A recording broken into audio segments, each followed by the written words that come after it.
phone. Oh yeah, gotta put mine in silent too. Yeah. While I'm at it. I have no idea if this will even start. There we go. Hey, we're starting. That means my YouTube code was correct. Hey, all right. Something finally is correct. And the chat already caught up. It begins. Haha. Ha! We are on. Huzzah! Huzzah! Whoop, whoop, whoop, whoop. And we are live. Welcome to Talking Heads, episode 25. I hope you can hear me. This is a brand new computer. Woohoo! You were ready to introduce. I'm Jeff. I'm John. Welcome to the show, everyone. All right. As I mentioned, I'm on a new streaming system, so I hope everything is set up properly. Let me know if you notice any problems in the stream. I copied everything from my old OBS setup, so I hope it's good tonight. Let me know in chat if it's not. Episode 25. We're at half the century mark. I know. Or quarter of the century mark. We're getting there. This is Fractions are hard. It feels like this has been on forever. I know. I think we need to cancel. Yeah. No one paid Well, attention. this does it for Talking Heads. Yeah. I won't see you again. See Yeah. Spin-off show. My time. That's your whole goal. You're just stealing my thunder. Tell you what, all my subscribers, go subscribe to John's channel. That's right. There we go. You should do that anyway at Hops and Brews. Hops and Brews. But, or not. Or not. Whatever. It's okay. Not that I care, you know. What crappy product did you bring us to demo today? I brought so I posted a video today and I thought it'd be actually pretty fun. It is Menu's the beer foamer. Yes. It's essentially just a coffee whisk. And it just, you put it in and you whisk your beer to give you foam, and they're charging you $9.99 for this. Yeah. I mean, you didn't even feel it, but feel how cheap that is. Well, it's like it's just injected molded. Yeah. It's real thin. It's just a coffee whisk. It's just a coffee whisk, and then they bolted these little wings on it. And, Yep. Yep. I already broke it. yeah. All right, so is that positive up or positive down? I'm it's assuming positive up. Yeah. It'd be nice if they gave you a little spring to indicate which was Well, top and which was and bottom. then the one thing I didn't say on my video. Hey, it's working again. All right. Is it just lays on top of this? It doesn't twist on. Yeah, it doesn't screw on. It doesn't screw on. I noticed that in the video. Yeah, that you and it did. just comes right off, and it was really annoying. So yeah, someone noticed the L cars in the background. That's right. Welcome to the bridge, everyone. Right? That's the first thing I figured we might as well go full meta. We end up talking about Star Trek every single week. Let's do it upright. Someone says it's 4 a.m. here. I should be asleep. Thank you for watching us, and I hope I'm not keeping you awake. Or if you are, for some reason can't sleep, I hope we're entertaining. That's right. So 4 a.m. Where is that at? You were a plus 8 to me. You've got to be watching near the date line because we're -8. Iceland? Am I guessing that correctly? That'd be near the date line from where we're at. So yeah, thanks for joining us from way over there. Way over. Papa Graph, how it do? It do good. Yep. It do well. Let's get this started, I guess. Let's open a beer. So we have that, or I did bring a different product, Jeff. That's right. I did bring a couple things to talk about. I kind of went all beer nerdy today with Jeff. So there is this thing that's going around. You may have seen it, you may not have seen it, but glitter beer. Yes. Glitter beer. Now, I did a video on it, and then I called... Ireland, I was close. I called a brewery up that I know that actually does this. A friend of mine helped me out, and he told me what they actually do. Yeah. And so what they do is they take food-grade dye. That's called, but it has a sheen to it, is what they call it. Yeah. And they just add that to the beer. And he said, you can do it to any beer. They just add it to a couple kegs, and then there we go. So I thought we'd have glitter beer today. Glitter beer on the show. On the show. Let's do it. All right. I have never done glitter beer before. You know what? I only tried it this morning in some water, and that was it. Yeah. So it'll be a first for both of us. All right. So we have an IPA, or we have what seems to be a pretty clear hef. It should be a pretty clear hef. Tell you what, let's do it with the hef because I've got some proper size glasses for those. Okay. So we'll set those aside. I've got some actual 12-ounce plus head glasses. There we go. So there we go. That should work well. All right. So from what he told me is all you have to do is just pour your beer. And once it's done, you just pop a couple drops and stir. So this is one of Widmer's specialty beers that they released. This is the Widmer Hef, but with a Mosaic hop. and I've been really dying to try this one. So I hope the glitter beer doesn't screw it up. Cause You know what? I'm just gonna go ahead. I'm gonna try it first too. I like the ooh. I like that. It almost gives it like it already has a lemon in it. Yes. Yeah. Normally you want to serve this with like a lemon peel or a lemon twist or something like that. That takes care of the citrus for you. Oh yeah. 1, 2, 3, 4. Let's go 5. You're gonna go 5. I'm gonna go 4. 5 drops. I'm gonna go 4. And you just stir. Oh, there you go. So that's 1, 2, 3, 4. There we go. Good stir. Oh man, look at that. Yeah. I'll move these aside. Yeah. If you are a water cooling enthusiast, this reminds me of the new Primo Chill View fluid. Oh, I was gonna say this reminds me of Voyager's Warp Core. Yeah, it's kind of that shampoo effect. Yeah. That is that's interesting. Yes. Let me I'll get this up here. I'll give it a little. Give it a little swirl. There we go. Yeah, this reminds me a lot of the Primo Chill View that just came out. Very, very similar. Yeah. It's got kind of that glimmery shampoo Yeah. look to it. Or the Mayhem's Aurora is another one that does that. This is essentially the same thing they put in those liqueurs and everything that make it shimmery. Yeah. Pearls. Goldschlager. Goldschlager. Well, not Goldschlager's Gold Flake, but Right. yeah. So let's see if it Change the flavor changes at all. the flavor. Doesn't seem to have. No, not really. No, and I still have carbonation. Yeah. I got a little bit more of a head on mine. I noticed yours didn't foam up too much. And, that might be... I may have done an extra drop. Yeah. That could have been it. Exactly. But yeah, as soon as I stirred mine, my head just kind of rose a little bit there. So, no. So, yeah. Glittery Hefeweisen. The Germans would kill us right now. Oh, so bad. Heck, I know some Oregonians that'd kill us. Yeah, so do I. I know lots of my friends are like, stop talking about glitter beer. Mm-hmm. Although all the girls at my office, because I took this today, I was like, hey, check out what I can do to your drink. I gotta say, I like the look of it. And the carbonation's actually making mine swirl. Yeah, no. I actually left it sitting. I had a Sprite, and I put it in there. I let it sit, and I'd watch it, and it would just continually sit move. there and just kind of move. Just move. Yep. If it looked alive. Yep. So it was pretty cool. Wonder what it would look like under a black light. They do have different colors. Yeah. I wonder if they would have like a luminescent. Yeah. That would be really cool. That would be cool. You don't happen to have a flashlight here, do you? I do, actually. Ooh, I have my see. everyday carry. Go see. Does that even help at all? It does a little bit. Look at the camera. Oh, yeah. Yeah. There we go. That probably makes it look A little overwashed. little overwashed, yeah. There we go. Yeah. Interesting. Interesting product. How much was that? $4. That's not bad. No, $4 and yeah. For a little showmanship? Little showmanship. Yeah. They sell a pack of like 6 or 10, $24, $25, and this was the individual one for $4.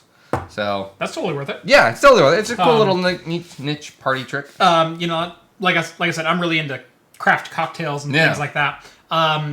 Showmanship is worth its weight in gold. Mm-hmm. I mean, but you eat with your eyes first. I mean, that's the old adage for good cuisine and things like that. Mm-hmm. There's something about showmanship when it comes to cocktails and with beer. It's sometimes it is about the gimmicks. Starduck beer. Yeah. Yeah, I even tried this in my coffee, and it actually had a nice, good shimmer in my coffee. And it was black coffee. Yeah. So it came through just nice. Nice. All right. Let's get into some beer news. We have some beer news, yeah. Let's see if my hotkeys work here. I don't know if they do. Helps I get the right ones. There we go. So Heineken. They're under just a little bit of fire. This week. They put an ad out. As far as my understanding, it was only a internet ad. Yeah. It wasn't a TV ad, but I don't know. I saw it and I didn't see anything wrong with it. Yeah. I mean, once I read what they're pointing out. Stout.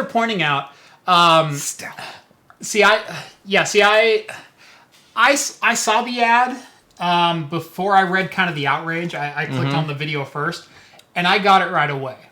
Especially because if you haven't seen the ad, I'll try to play it here. There's no noise. Yeah. Well, I've got it muted anyway. No. So here's the ad that is very controversial. There's a fairly fair-skinned guy. He sees a fair-skinned girl at the end of the bar. He slides a Heineken to her.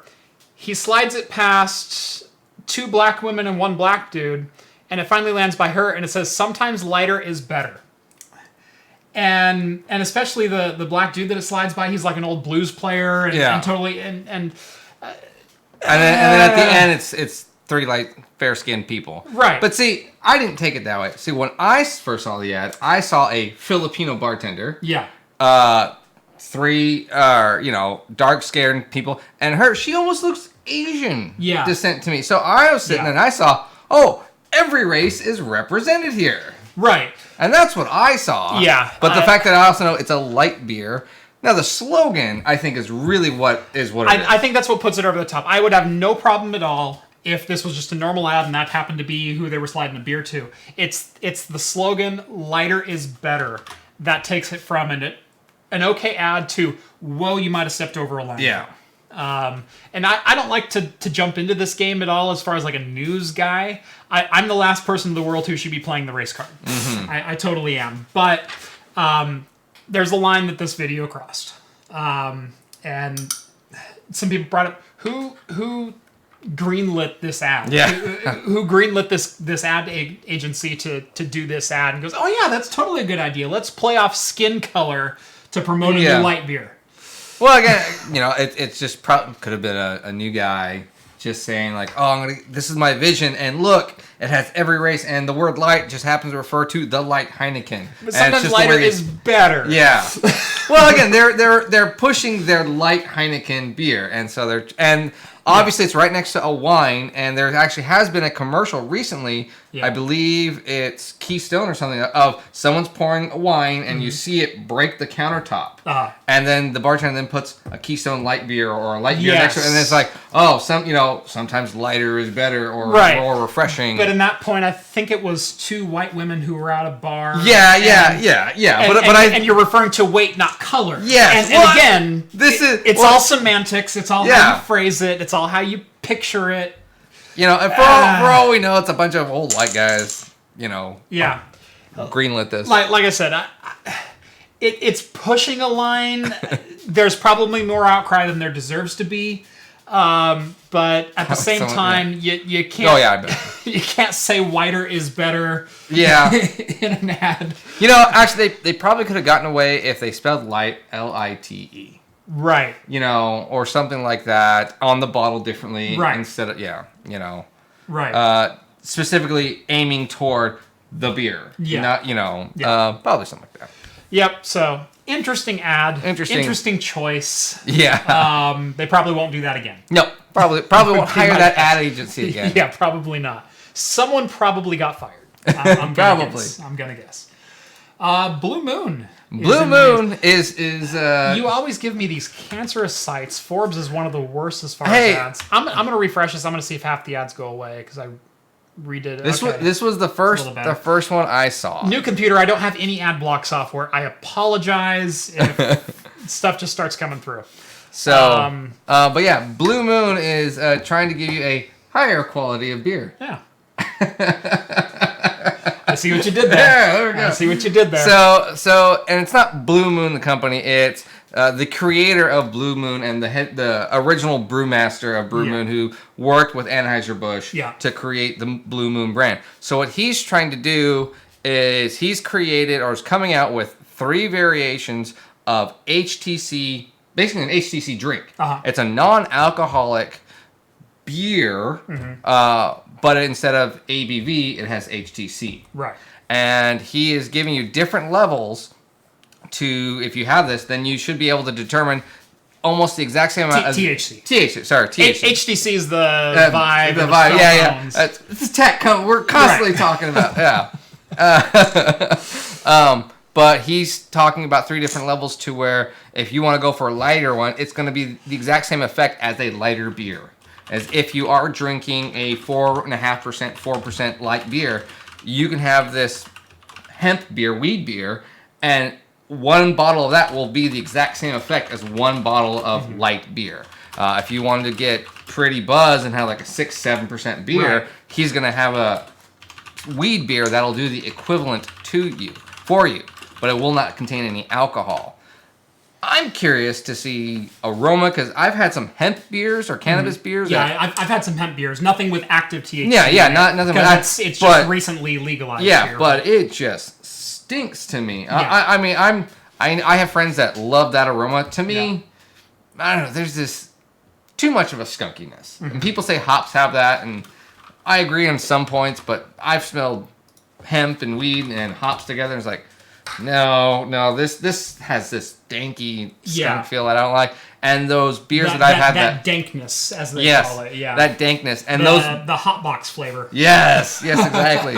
And those beers brewed with it have that smell to it, and I never enjoyed it, and I'm wondering how this will taste, or smell and taste. Yeah. I might try it. Yeah. Might be an interesting one to have on the show. Might be. It's gonna have though, you can't get contact high with this. Yeah. You can't, so That's right. So no hot box effect. No hot box effect. effects. Yeah. All right. So this one's kind of interesting to me. Because are they talking about the chemical here, or are they talking about like an active ingredient? No. So what they're talking about? So because this one had me a little confused when I read through it. Yeah. I had to read through it twice. Okay. Apparently, I feel better then. So a research company found, or a testing company found, essentially, I'm not going to go into the chemical, Roundup. Roundup is the easiest way for me to describe it. Yeah. Roundup in some wine, some big industry wines. And what they're saying happened was that they're spraying in between the rows to keep the rows clean. Okay. And so they found, I think it was 12% per billion. 12 parts per million. Yeah, million. If it's ppm. ppm per million. Yeah, that's what I was trying to remember. 12 parts per million. 12 parts per million. And so they're saying that they found, some independent study groups also found it, did it with beer. And they found also slight traces with that. They found out what it was the companies producing the grains for these beers were also using Roundup around the grassy area with the grain. So roasting the grains wasn't taking that chemical fully out. Yeah. And so they were finding basically Roundup in a lot of major breweries. Yeah. And also some craft breweries like Sierra Nevada. Yeah. So, and actually they found that there was more in the independent places like Sierra Nevada and everything, because they're using more of these big grains, whereas Miller, Coors, Busch, they all use rice and cheaper quality that the bleaching process takes those chemicals and washes it away. Yeah. So I think there's only the people that are doing the farm to table method of brewing beer. Yeah, or the organic. Which is most of the craft breweries. Yeah. They hack the plants off, and then they throw them in the mash. Exactly. That's basically what they throw in the grinder, and they take it out of the mash. Well, the farmers were spraying Roundup on the edges. Yeah. And so, those first couple of rows probably might have had a little trace from wind gusts or anything. And this is glyphosate. Yeah. Which is Roundup. Roundup. That's what I was saying. Yeah, right. Exactly. So, So, how does Roundup metabolize? I have no idea. I'm sure it's not good for you. Yeah. Since people are mostly saying that, most organic farmers and most farmers nowadays are saying we don't want this product around anything, it's probably not good to digest. Yeah. It's one of the things that was killing off the bees. And in fact, I know this is kind of a global thing, but Oregon had a huge bee population. Oh yeah, and, I remember that. And we actually made national news because we killed like 500,000 bees in Wilsonville one year because Costco and Target sprayed the trees outside their parking lot. And I remember walking through there before all the news trucks got there, and there were literally just thousands of bees dead on the parking lot. Wow. I pulled up, and all the trees were netted off and whatnot. So, yeah, the Weedkiller, anti-insecticide, all that kind of stuff. It's not good for you. It's not good for animals. It's not good for bugs. It's not good for plants. No. And so they're starting to find all these things out and starting to try to get healthier about these things. Yes, they are. So they're finding that maybe being organic now here in Oregon, we probably do have some nuts here of like, you have to go 100% green. Right. Make your own compost. Make your own toilet paper out of your own feces. Yep. There's a farm that I drive by every single day that has, I kid you not, probably a 200 by 200 foot manure swill stein kind of thing that they use for fuel for their greenhouses. Hey, there you go. It stinks to high heaven every single day. I bet it does. The summer is bad. That would be horrible. Yeah. I could only imagine. I can only imagine that like a Degar brewery. Yeah. They're right next to the Tillamook Dairy. It's pretty similar, actually. I bet it would be. Yeah. It's bad. Off topic, I don't know if anyone noticed, we're a little bit clearer tonight. We are. I don't know if you noticed. I mean, this is my vision all the time. How crisp and sharp we are. Look at that lens. Oh, yes. Yeah. I got a couple of new lenses this week. Couple new lenses. I got a Tokina 20-35 f2.8, which is just a beautiful crisp lens, and then I got a Tamron 28-75 f2.8, which is also a macro lens. So as well as the new camera body that I got about a month ago, you're going to notice some much sharper image quality on the channel from here on out. Nice. So I am super excited about this. You probably noticed a difference, I think about 3, maybe 4 weeks ago when Rhett was on. Yes. Last time Rhett was on, yeah. There was this major shift to image quality. I think we just made another leap. No, nice. That far, so. Not to take away from beer news, but seemed like a good transition. Yeah, that's fine. So. Yeah, so Roundup. It's bad for you. Who knew? Yep, right. And just killing. That's right. Local beer news. Kind of, yeah, semi-local. Semi-local. Regional. Regional. It is within 4 hours. Yeah, I actually read about this one before you sent me this article, so I was kind of excited that you posted it. Yeah, I know. I saw this and I was like, oh, we should go there. Well, we're already doing the whiskey trip. Yeah, I know. I think we should go next month. Yeah, that'd be fun. Yeah, we should do. Well, this won't be open next month. Right, we should do like the whiskey one next month. Oh, okay. And then this one later in the summer. Yeah. Because this is opening like June, July? Yeah, something around that. Anyway, an authentic Scandinavian beer hall, so a tap house with a Scandinavian flair, is opening in Seattle. Very authentic. They're trying to go for that very authentic Scandinavian flair, which is I thought was very cool. Yes, it is something that is definitely unique, even to this area. Oh, yeah. Yeah.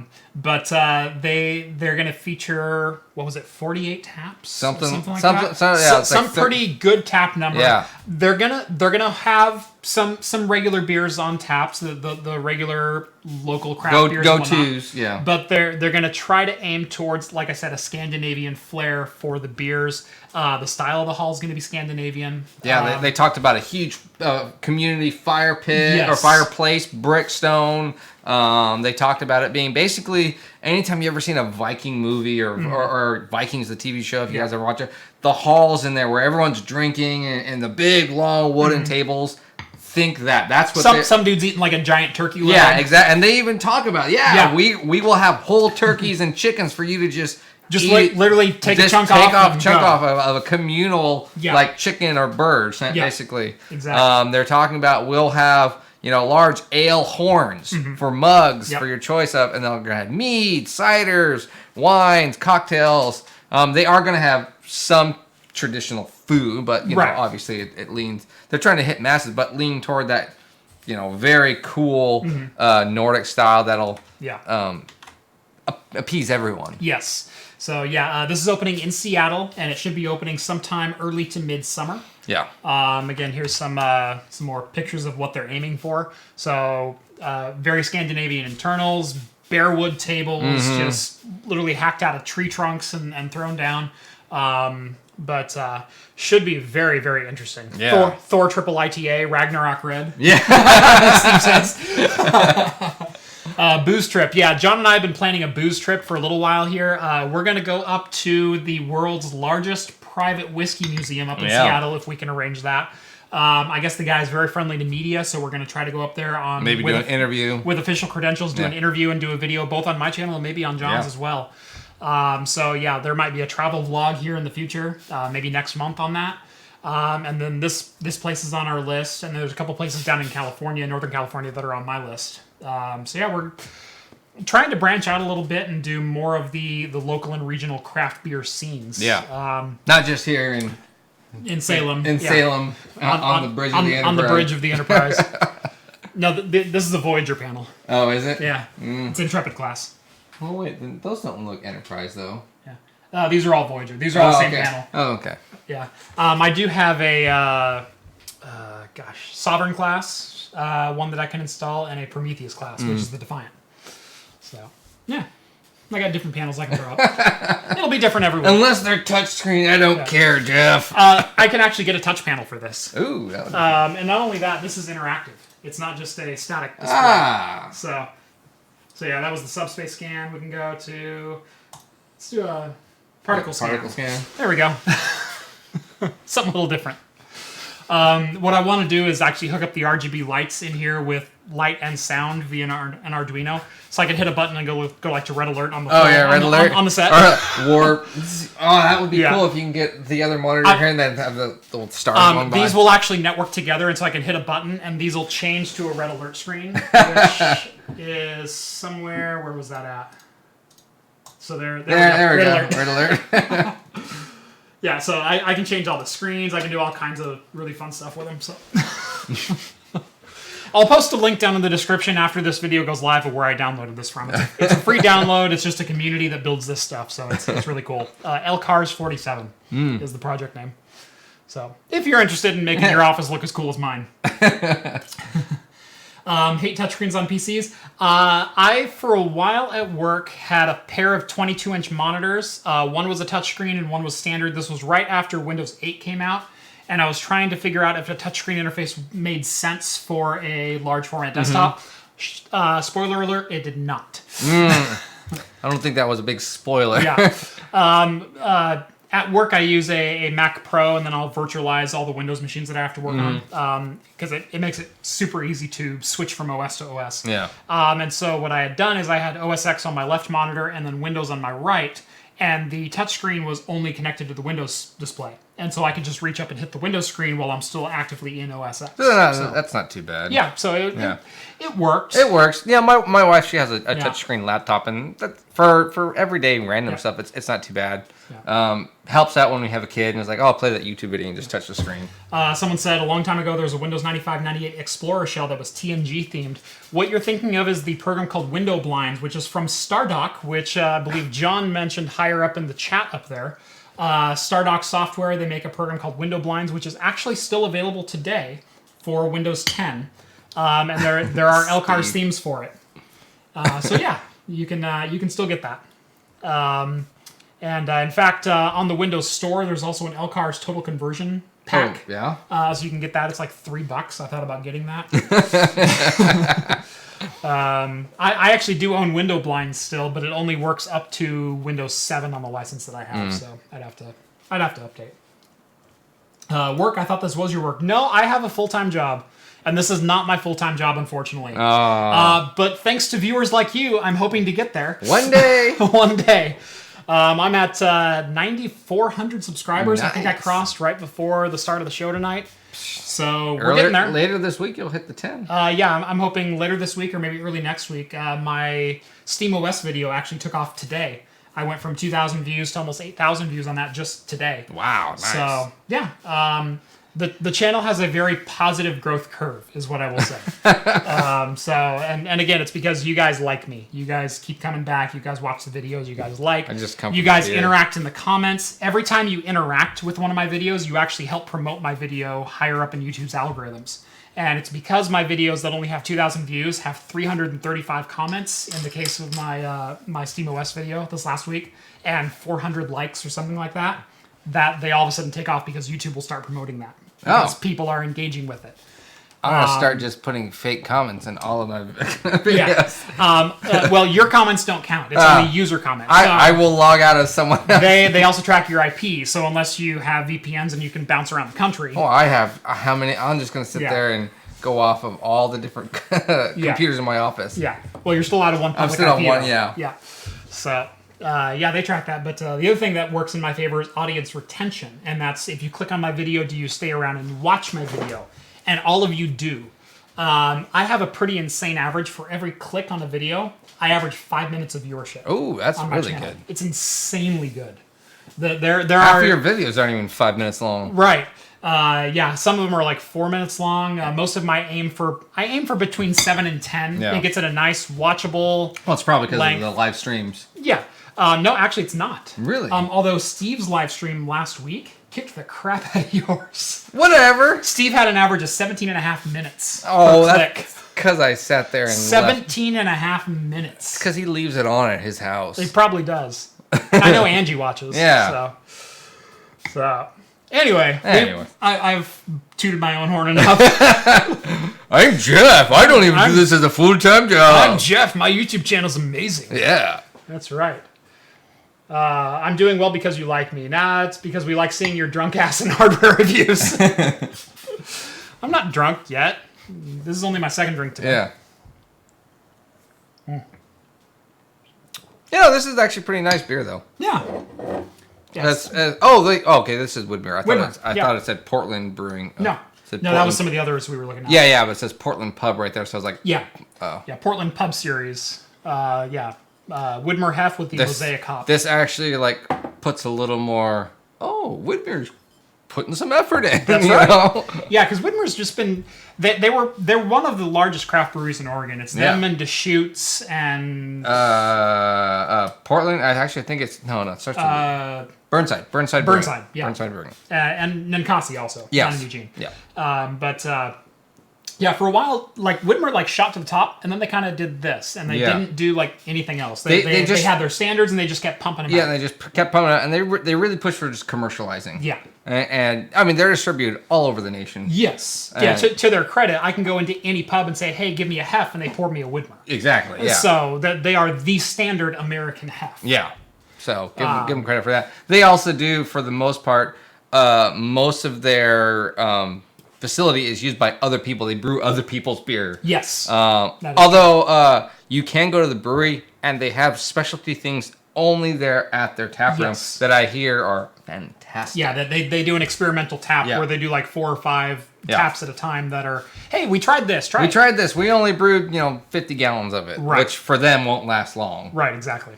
So I have one question. Am I going to crap glitter when I'm done? I almost hope so. There better be a show. I was hoping, how do I get my pee to look better? That's kind of more what I'm wondering. It's this way we can shit gold. That's right. The YouTuber who crapped gold. All right, it's been 30 minutes. Let's get into some tech news. It's probably going to be a break. Speaking of shitting gold, Amazon... MSI. MSI probably shit a brick when they saw what their PR people said in India. Was it Facebook or was it Twitter that I read that? I was like, oh my gosh, what idiot. This is just like this was their Facebook. Oh, this was just like the Heineken advertisement. Who thought of this? Right. Who okayed this? Well, what it was some MSI employee in India, so MSI's India division, that had access to their Facebook page. Someone said, quote, GeForce Partner Program, siding up with nVidia and encouraging monopoly, highly anti-consumer program by Gigabyte, MSI, and Asus, well played. So basically someone called them out on Facebook saying, you're siding with the GPP, that's a bunch of crap, it's anti-consumer, we don't like what you're doing, you're cutting AMD out of the market, what the hell? It was basically the gist. Quote, MSI Gaming India. Quote, hi there. This is not about siding with any supplier. nVidia currently are ahead of the GPU experience and people would also not buy anything subpar to it. Kindly understand this is happening everywhere. Example, Google, Facebook. End quote. So basically what MSI's Facebook page said was, we're not siding with anyone, we're just not selling the crap that AMD is cranking out right now. Doesn't meet our standards, it's too crappy. Right. No one else is buying AMD, why would we sell it? We're not siding with anyone, we're just not selling their crap. Does this program mean you won't be making any more AMD graphics cards in the future and your laptop desktop models will be entirely NVIDIA GPUs? That same person asked the question, PJ Gouthan. To which MSI responded, it's up to par with performance. MSI will definitely be able to do so. End quote. Again, jabbing at performance. Yeah. Jabbing at AMD's performance. So if AMD ever makes something that we'd be willing to put in our laptops, then maybe we'll consider it. Yeah. But God, I mean, right now, what crap do they have? Yeah. That can compare with ours. Right. So adding fuel to the already ferocious GPP fire was MSI's India division this last week. One of my... maybe it's not as bad as if you do an Indian accent. I'm not going to go there. We talked about being racist. I have a truly racist Indian accent that I will never do in public. I do a very good Apu. Oh, okay. I do a very good Apu. Well, see, maybe that's where it all loses. It's in the translation. Yeah. That's the thing. Who was the guy on Johnny 5 who played the Indian? Oh, yes. That tech guy? Yes, I know who you're talking about.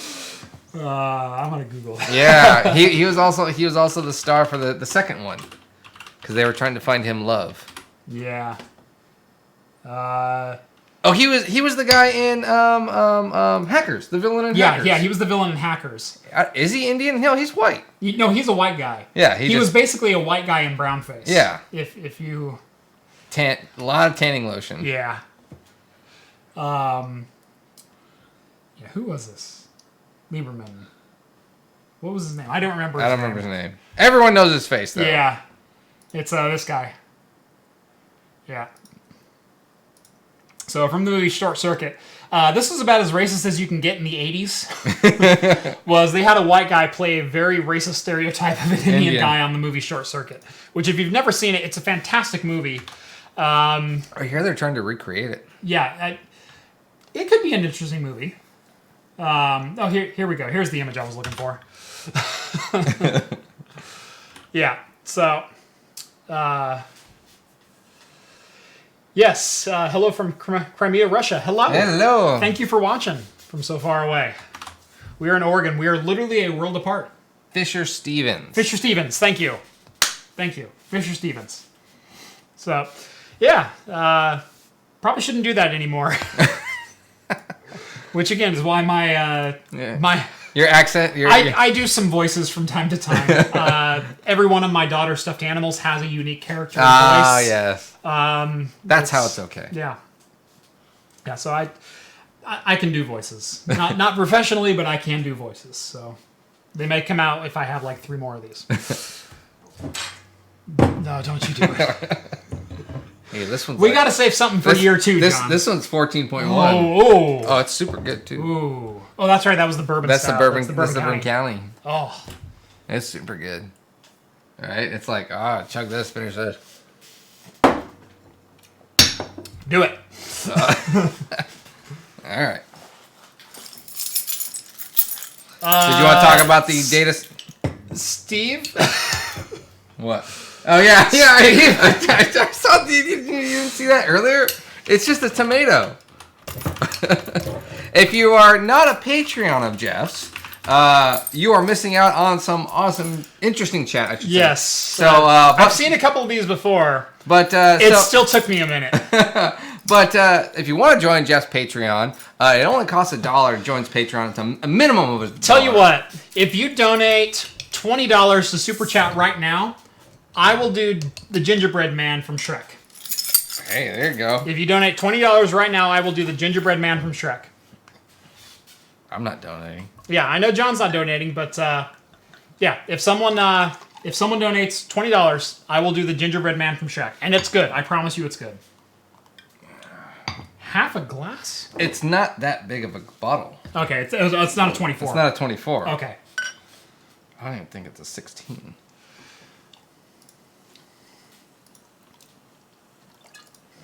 And then I want to experience you the beer Oh, yeah, foam. we got to get the beer foam. That's right. You can already smell the bourbon. Ooh.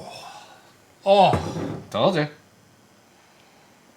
Oh, man. It's bourbon.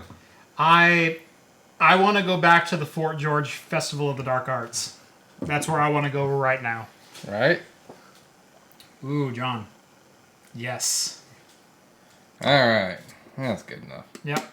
Tell you what, it can even be $10 combined. So there's 43 of you watching right now. If 10 of you donate $2, I'll do an impression. I've also got Cleveland from Family Guy, if you want to get down on that one. Look at that. That actually does. I mean, it's a bit big wow. ahead, but look how fine. It's even got a fallout. Yeah. Oh, that is cool. Yeah. So it's pretty, and it seems to stay. But again, the product itself seems to be That definitely helps the aromas on it. That's what it's supposed to. Yeah, exactly. I would do it if the money piled up to $20. So if I see $20 on Super Chat right now, or tell you what, 2 more Patreon backers. If I get some Patreon backer, I'll do an impression. That definitely helped the aroma. Yeah. Right on the top of it. Oh. I gave you more, but it's fine. I've already done a video on APUs. There's $2. There's $2. We got it right. started. All right. I'm promising you it's good. I got a good gingy. Oh, that's Yes. super good. And I purposely did not make this cold because it's supposed to be served around that 60, 55, 60 degree. Yeah, it's that real heavy stout. So yeah, this should be 50 and up. Yeah. Oh, yeah. You taste a lot of brown sugar, bourbon, 14.1% alcohol. Do a Russian accent. Nuclear vessels. That's like the worst Russian I accent know. of Russian Yeah. accents. John, do a Russian accent. Oh gosh. Mr. Russian. Oh gosh. Are you full Russian or half Russian? I am full You Russian. are full Russian. I am- That's right. Steve and I are full Russian. That's right. Let's see. Well, what beer is this? This is the Goose Island Bourbon County brand Stout. It is a... I don't have a second camera up yet. It is... Oh, you can't see it. Yotspidie! Yotspidie! That's... If no one knows that, that's from Rocky IV. Yes. So yeah, this is the Goose Island Bourbon County Stout. That's all you need to know. 2017. 2017. 14.1% bourbon barrel aged. Oh my god. Oh yeah, super smooth. It tastes like molasses, brown sugar, and bourbon. Yes.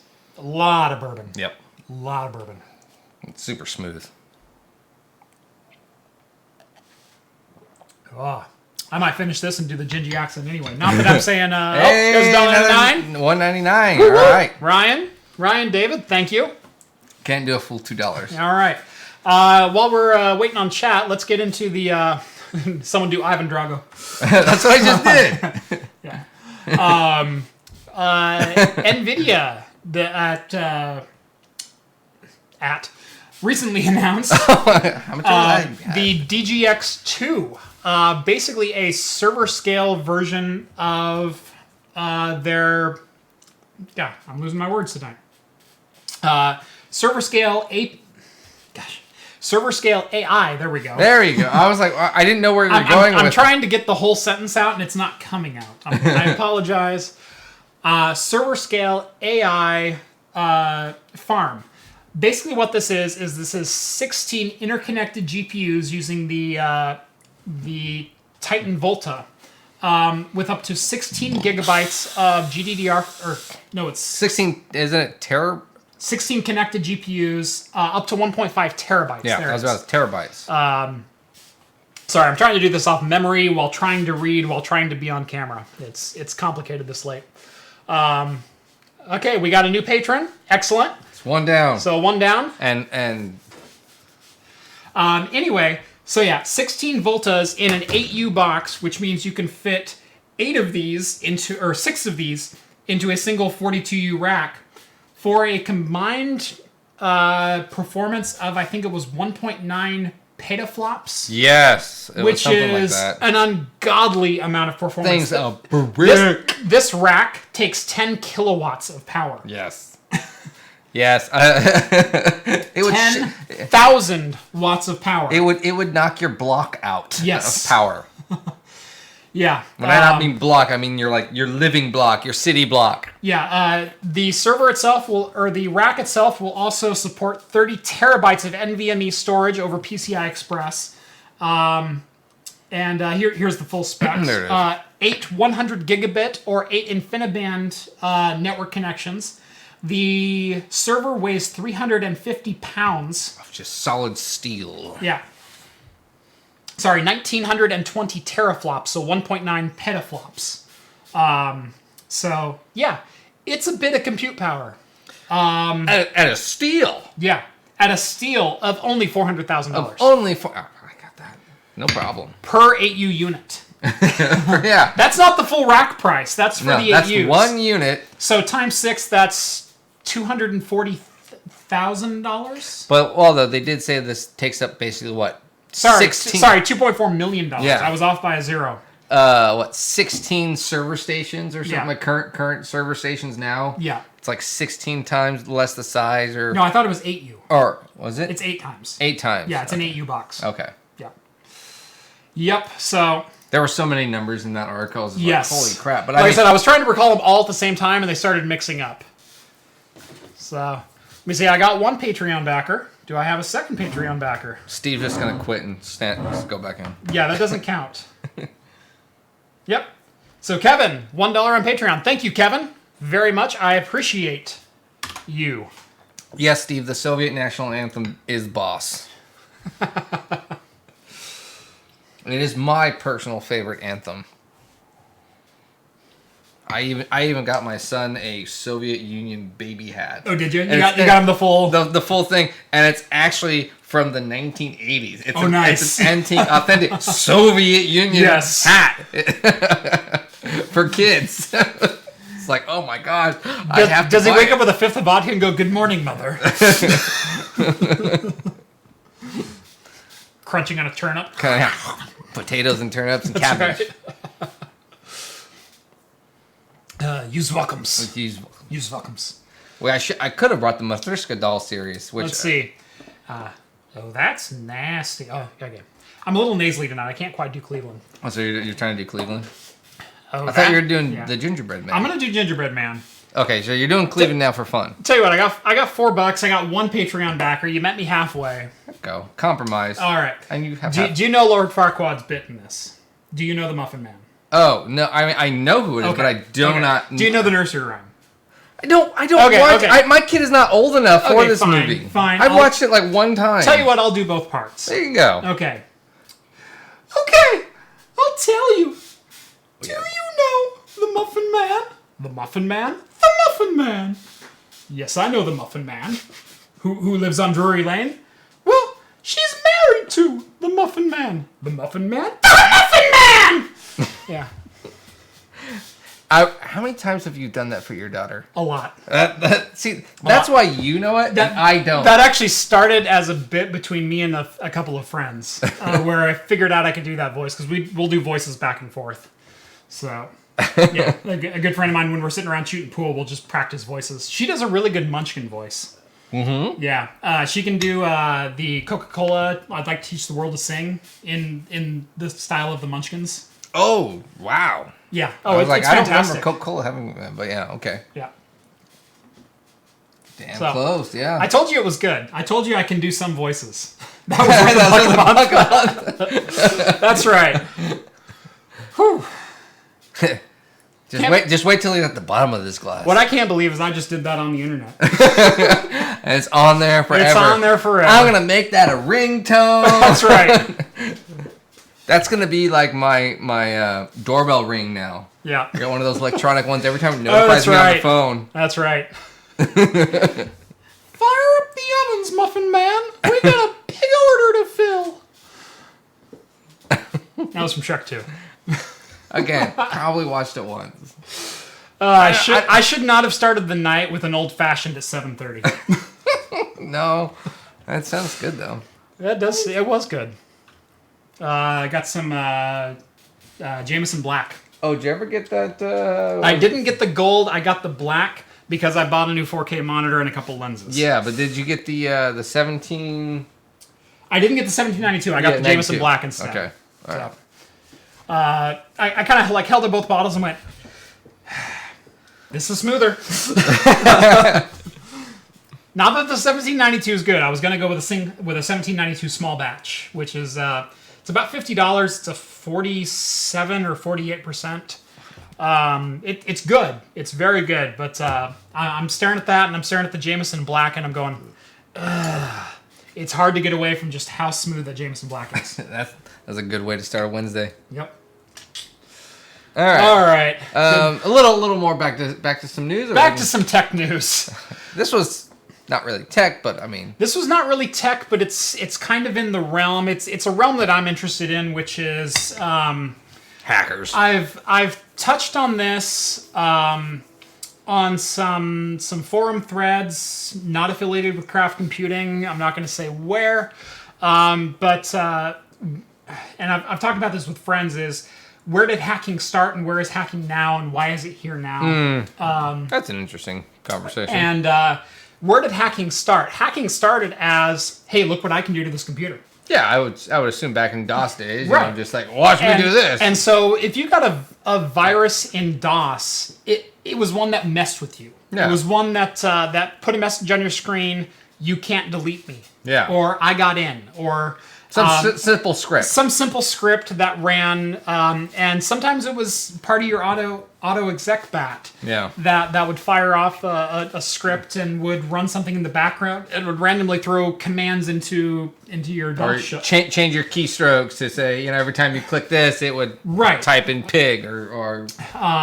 Yeah, I got a couple of early DOS bugs from playing around on BBS servers. Because the admins on there are dicks sometimes. But Guy's firewall is weak. Right, exactly. Well, it wasn't firewalls back yeah, then. It was, oh my god, I can't believe he installed this script. We were all script kiddies back then. It evolved from, I'm doing this for fun, to I'm doing this to be malicious, to now I'm going to format a hard drive, or I'm going to remove random files, or I'm going to make your files inaccessible. As they say today, just for the lulz. In the early 90s, late 80s, it was just for the lulz. It was because I can. Because I can mess with you because your security isn't tight enough, because you were a dumbass and you downloaded this. To somewhere in the mid-90s, it converted to, I can make money doing this. Yeah, it was, I think it really started because banks and a lot of things started going to, I'm going to start doing, my currency is database. There was a point somewhere between 1985 and 2000 that currency stopped being backed by a gross national product and started being just ones and zeros on a computer. Mm-hmm. And it happened somewhere in that time frame where it was no longer the gold that's locked up in Fort Knox. It's now the zeros and ones that say our currency is worth X. Yeah. And once hackers discovered that, hey, currency is worth X, maybe I can take a Y dividend off of that. Yep, I can do zeros and ones. I can do zeros and ones. I can wire transfer myself some fake money and then spend that fake money, and no one will be the wiser. Mm-hmm. And so that's kind of where it went. Spanish police, so this is Spain. So this is now, where we've gotten with malware and CryptoLocker things. We have gotten to a place where malware is written almost exclusively to generate money for the delinquents. Yep. Whether they're holding your files ransom, or they're taking your information. A la Hackers 1990, whatever that movie was. Yeah. 1994, nibbling a couple of pennies off every bank transaction to the tune of $1.3 billion. I mean, that's Superman. But I mean, that's the premise of the movie Hackers. There was a worm written that nibbled a couple of pennies off every bank transaction. Yeah. And threatened to capsize a supertanker. Oh god, that's supercomputer. The Da Vinci virus. I was gonna say, like, was it the Da Vinci Code? The Da Vinci Code. Yeah. Unless you transfer $1 million to the following bank account. I love navigating through that operating. Everything's a bunch of towers. Penn Jillette on there. Yeah. All right, he's on there. What's God doing up at this hour? Oh my God, yeah. What are the three basic passwords? God, sex, and love. Who uses a 3-character password? Yeah. Well, what's funny is they identified them based on that as a username, not as a password. Or whatever. So it nullified the entire premise of the movie. But we're getting off topic. So Spanish authorities have arrested a man in connection with a $1.3 billion bank heist. Basically, what he did is he infected a bunch of ATMs, or that was ATMs, or it was a hacker. Excuse me. Yeah, it was a hacker. It was a hacker in connection with writing an attack code, so a piece of attack software, in conjunction with 1.2 to 1.3 billion dollars worth of theft from banks and ATMs. Yeah. And what this was exactly what I said, was it was nibbling a couple of cents off each transaction and transferring them to a bank account undetected. Yeah, well, the article stated that he had help though too. Mm-hmm. He never physically touched the money. Right. He had grabbers or people lackeys that came and went and grabbed the money, but he essentially hacked the bank's ATMs, somehow tricking it to think that the account had X amount of money left, and so it would spit it out for I think maintenance or something like that. And so these lackeys would come by at a time that he told them to and just grab the money and go. Yep. And it ended up being the Russian mafia and some other people that helped them out. Yeah. As just mules. Mules. Yeah, mules. Yeah. As just carriers. They weren't the ones actually. The Russian mafia wasn't hacking anything. They were just mules, and they just kind of took a profit, got paid to do it. Correct. It says here, quote, the Interior Ministry said that during the raid, the Alicante police seized jewels worth 500,000 euros and 2 luxury cars. It also blocked bank accounts and 2 homes valued at 1 million euros. This was not a small transaction. El Diablo, I have the same combination on my luggage. So this was not small crimes. Again, that's billion with a B. $1.3 billion. He had also set up a quote enormous network to mine bitcoins. Yeah. As a means of laundering that money. So 15,000 bitcoins. Yeah. So 15,000 bitcoins. So mining through this malware. And basically using that to funnel money into cryptocurrency and then back out of cryptocurrency in a legit fashion. Yeah, essentially washing the money through crypto. He essentially became a money launderer through cryptocurrency, which is kind of I think that's a little ingenious. Yeah. But that's probably the most clever part I thought. Right. If I was a more clever programmer, I probably would have been Black Hat. Yeah. I'd like to think better of myself. I'd like to think Gray Hat, but you're like, no, I would have done it. I would have done it. If I had the confidence, I would have tried it. The problem is I'm not a very good programmer. I'm not that good, and I don't even want to dive into it. I don't even want to search and research. Yeah. Oh, how do I do this? Oh, I'm already on the railer. Damn it. Yeah. Screw this. Yep. So. Yep. But yeah, that was an. I was about to tell a story that may have incriminated myself. So I can stop there. Never mind. It's fine. Hey, next piece of information. I used to surf public IPs for open ports. I used to do that and just see what I could get into. Yeah. For me, it was for the lulls, and it was the early 2000s. It was the Wild West. Yeah, early 2000s really didn't. Yeah, it was still pretty much the Wild West back then. I mean, you were. What was that one with Hugh Jackman? Not Scorpio. Hugh Jackman played that hacker with John Travolta as the bad guy. Oh, that was Halle Berry. Yeah. Oh, it's gonna bug me. And then he had that weird paint on his car. Yeah. I don't remember, but that was early 2000s hacker of bank account stuff, and it was still technically the Wild West back then. Yes. And there's Facebook. And if you are... Who would have thought they were stealing your data? Right. Them and Google. Yeah. To be quite honest, again, there's certain areas that I don't want to touch as a tech outlet.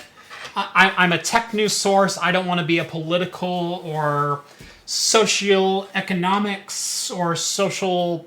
This just happens to be a very large tech thing. This is branching into the tech side of things, and I had to cover it. Swordfish. That's it. Thank you. Swordfish. Yes, that was the name of the virus. Yep. Yeah, they gave Hugh Jackman like 30 seconds to break through. Break through all. I was like, bull crap, but whatever. Yeah. They didn't even have. Hey, John, you want to get on my keyboard on the other side? Yeah, right. Oh god, they didn't even have keyboards that even log onto the internet in 30 seconds back then. Yeah.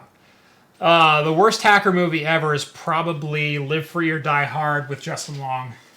Where he's going. Where he's got the roll-up keyboard. No. That's where it lost me. No. No self-respecting elite person will use a roll-up keyboard. I hated the fact that he pulled out that phone. I think it was a Nokia or something. Yeah. And there, now you have free data. Right. Bull crap.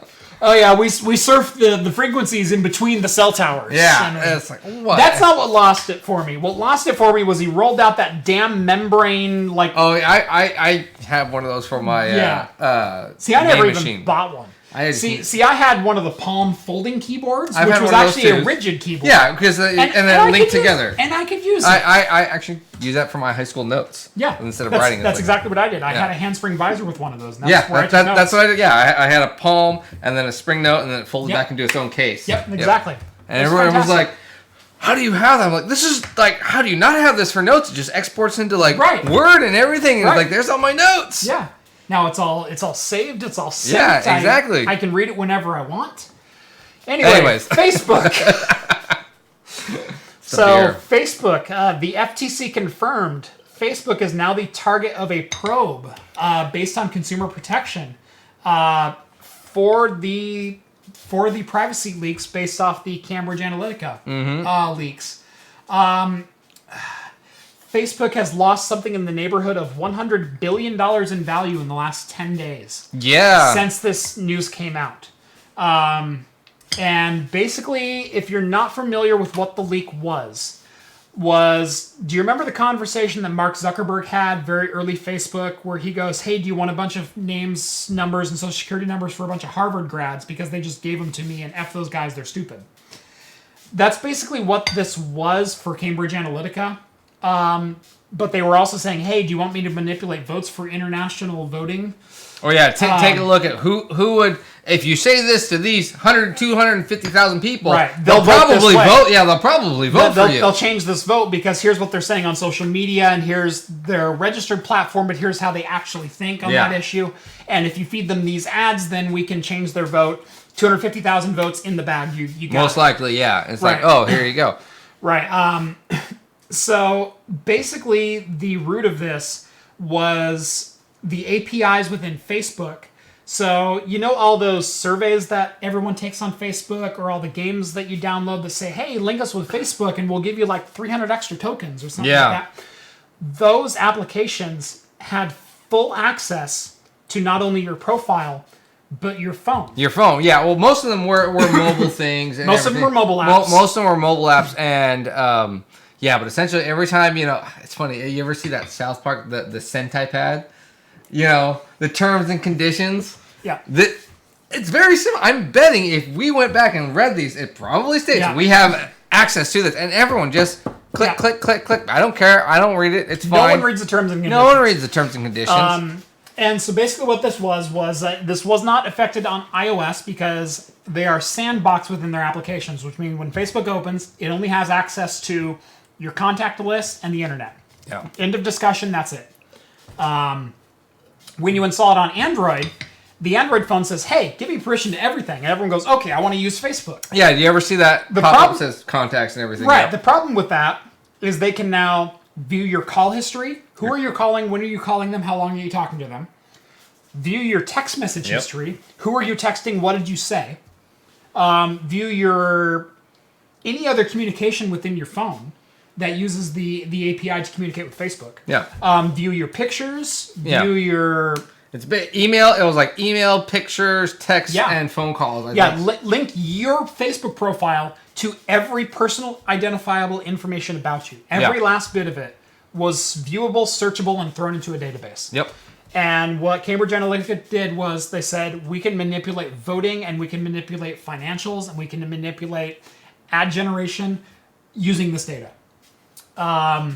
It's not good. It's not a good thing. No, it's not. I think, I think Facebook stocks dropped down to 168 or something like that. Yeah, from 189, I think is where they were at. So it's only a 15% drop. But still, that's $100 billion. I know. I was going to say, for a multi-billion-dollar company, that's a huge drop. In what, a weekend it happened? 10 days. 10, yeah.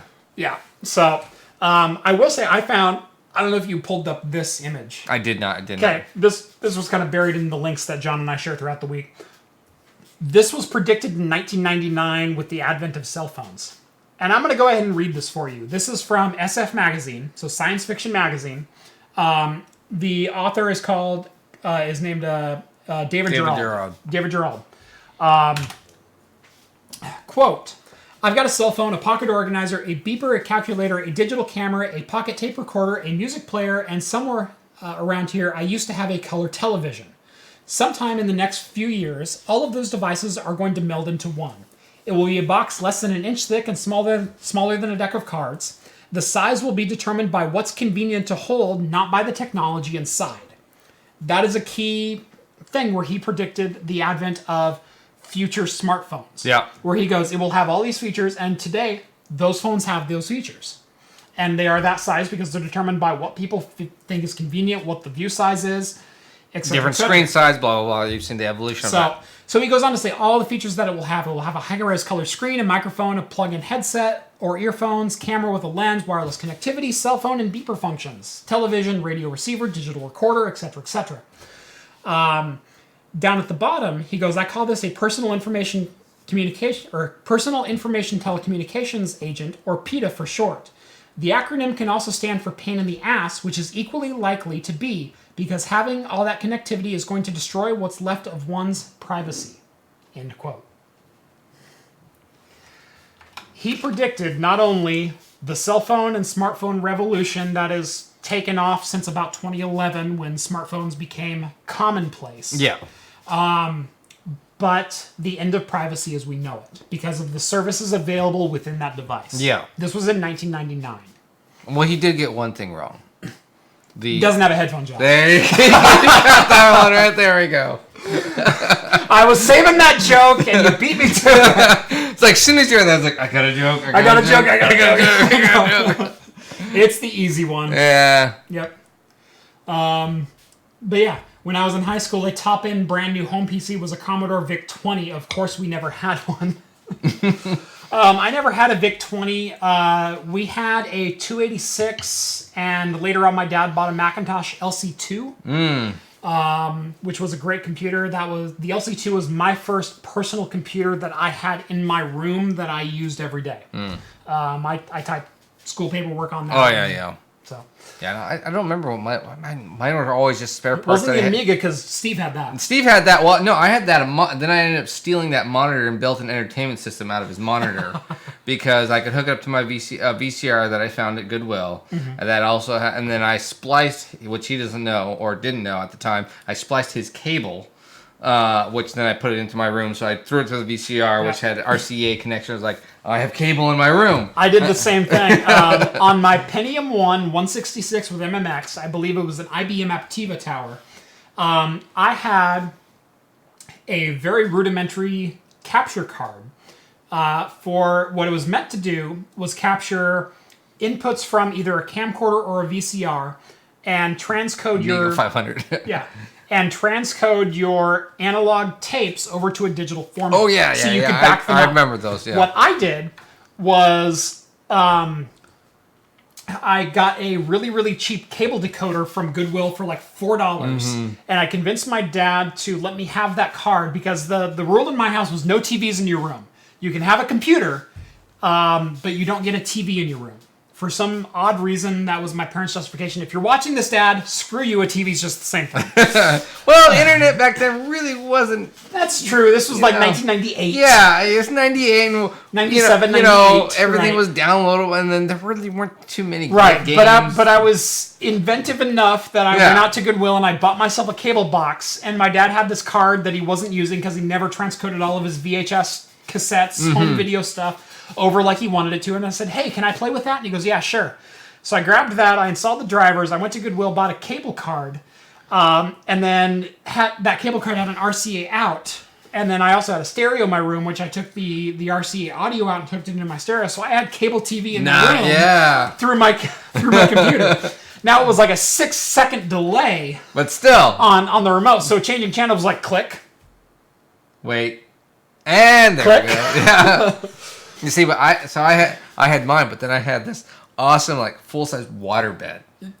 I had a tube waterbed. Yeah. I had the 1980. Oh no, I had the full waterbed. I had the full. I had a queen size waterbed. I had a full waterbed, and I had a big old shelf and drawers underneath that had all my VHS in it. Yeah, I had the drawers underneath as well. Yeah. I had a giant headboard on mine. Yep. I did the too. giant 80s headboard with like 9 cabinets in it. Yep, that's exactly what I had. I love that thing. My wife, even now, she's like, we're never getting one. I was like, actually, they're kind of cool now. Yeah. I kind of want one back.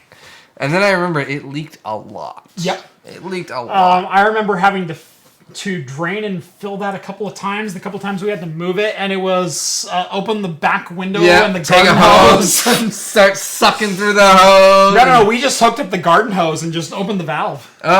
Oh, to fill it? Oh, to fill it, yeah. No, I was saying to drain it, yeah. To drain it, to move it, yeah. The 80s were a magical time. Right? What the hell are you thinking? 90s, it was like, man, this is great. Yeah. All you millennials, you're missing out. Tuner card could have helped a bit. I actually also had a machine later on once my parents were done using it. And I think I've talked about this on the show. I had a compact Presario CDTV 920. Or 520, excuse me. CDTV 520. This was a 486 DX2 66 megahertz, which we upgraded from 4 megabytes of RAM to 12 megabytes of RAM. And the TV in the name meant it had a TV capture card in it. This was a 486 from 1993. Ooh, so it was at least high tech for then. Yes, it was extremely high tech for then. So you could watch TV in a staggering 288 lines. So, yeah. You take a picture, there's a big gap like that. Yeah, exactly. It was a terrible image. This. I was going to say, like, let's go to something more interesting. Let's get to some more tech news, because there's a couple more interesting things I want to get to before I have too much of this with 14.1%. 1%. Holy crap. It's too smooth. It's too easy to drink. Now, I have some other really cool things.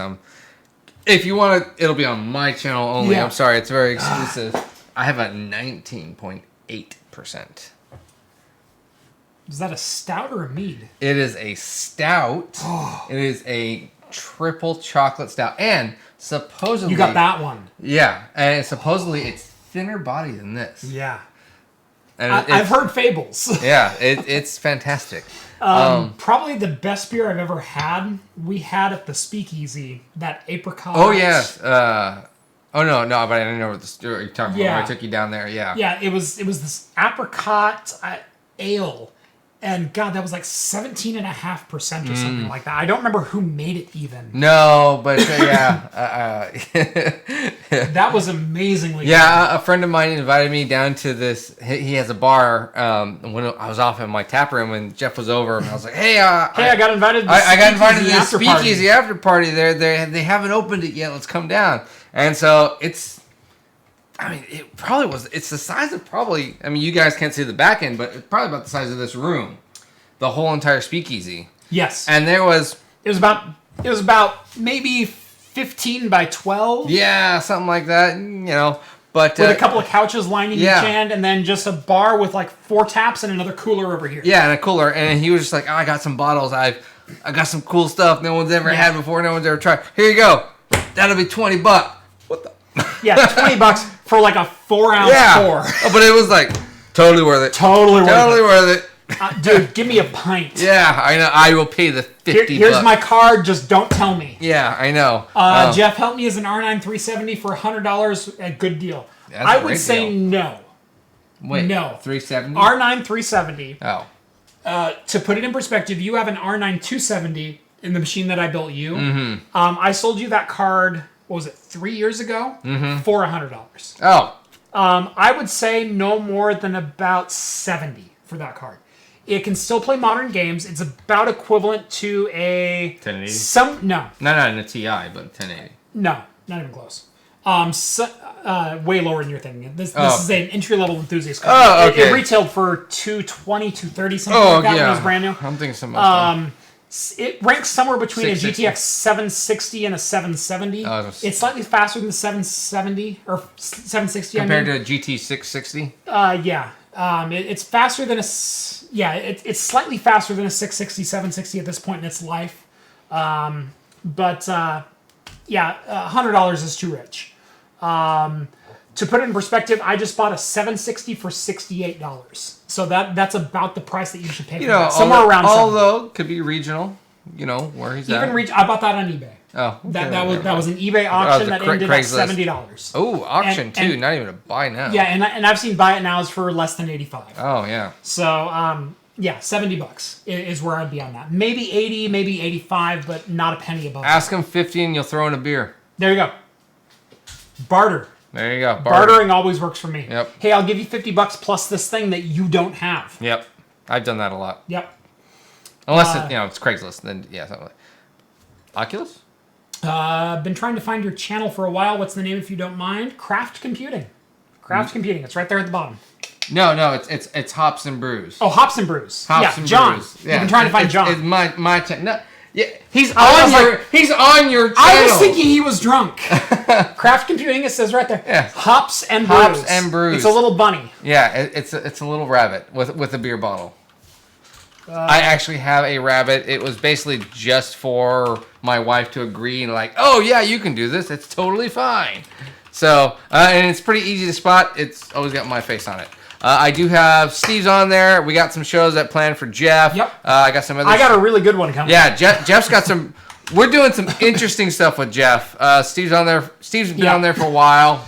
Yeah, John normally just does beer reviews or product reviews related to beer. We're going to get into some beer cocktails on the channel because that is my wheelhouse. So I thought of Jeff of hey, let's combine Jeff's passion of cocktails and my passion of beer. Right. How can we merge the two together and let's see if there's anything. I did come up with some cool ideas, others that would include you of best frozen pizza and craft beer. Yes.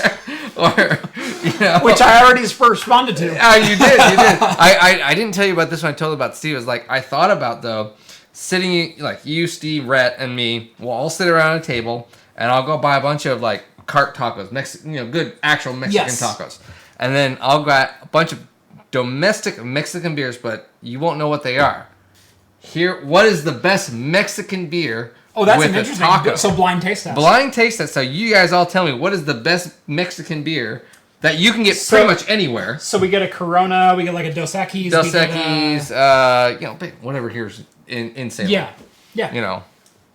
But we have. That's an interesting thought. But and it's not craft related either. Yeah. I might even throw here's a craft Mexican lager. Right. And throw that in there. Yeah.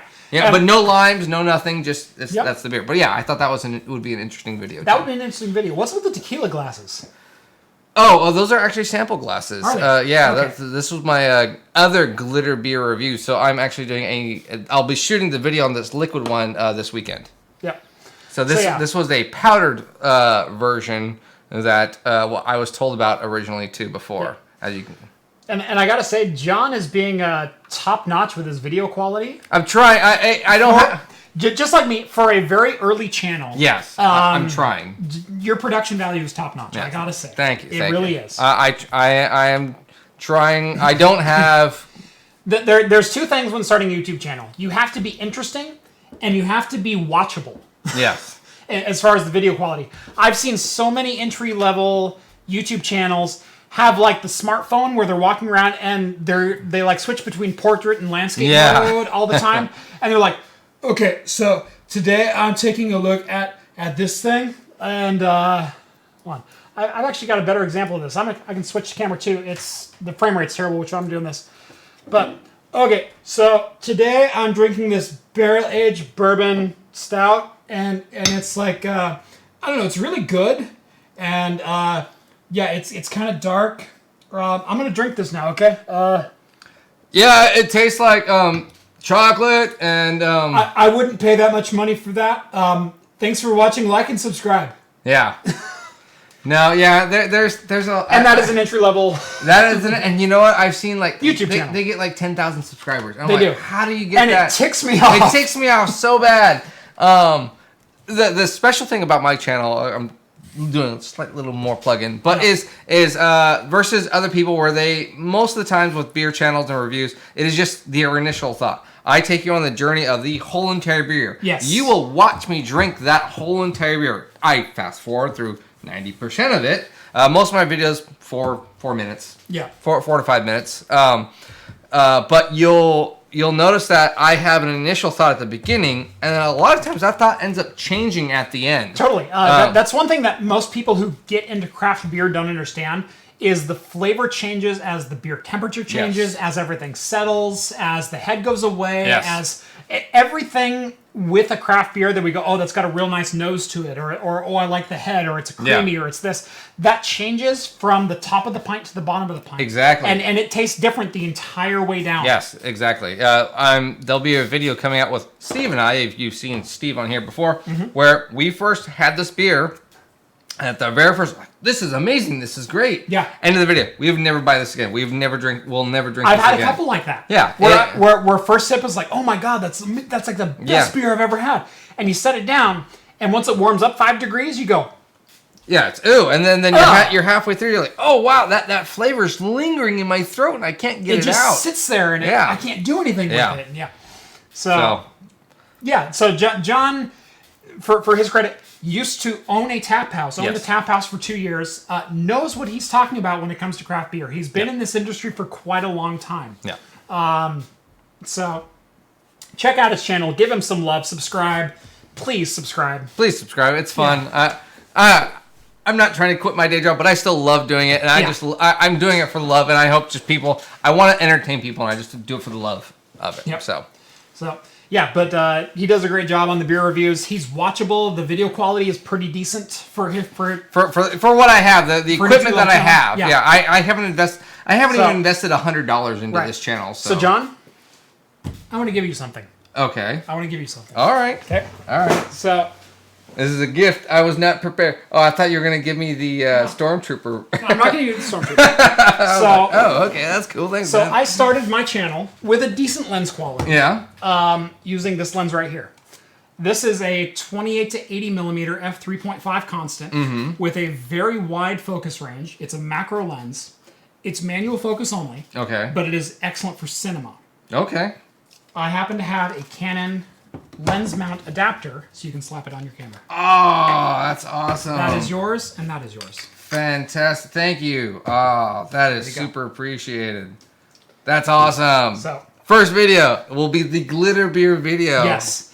It's manual focus. That's fine. So most of my stuff I do manual focus. Yeah, so set your camera to manual exposure. It's manual aperture as well. Fantastic. But fantastic lens. Yes. For the I paid $65 for this lens, and this is the lens that started my channel. Fantastic. So this is yours. Do something good with it. I will definitely do something good with it. And it's the perfect range when you do the 1.5 crop. It's a 35 to 90, I think. 35, 90, 35, 100.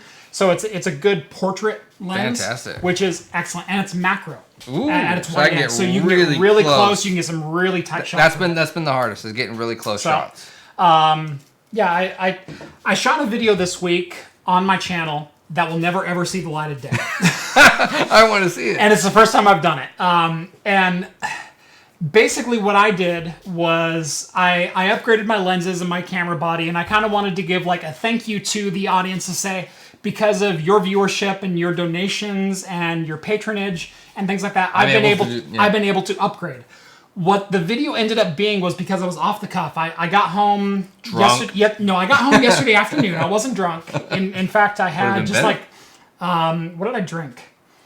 I drank another. No, it was a Widmer. It was like 4.5%. So it's like I had no alcohol in my system. Oh yeah, nothing. But the problem was I got home in the afternoon. I went, okay, I have 2 hours to film a video. So I cleaned my office real quick, and I went, I want to thank you guys, and I want to thank you for everything that I've got here and whatnot.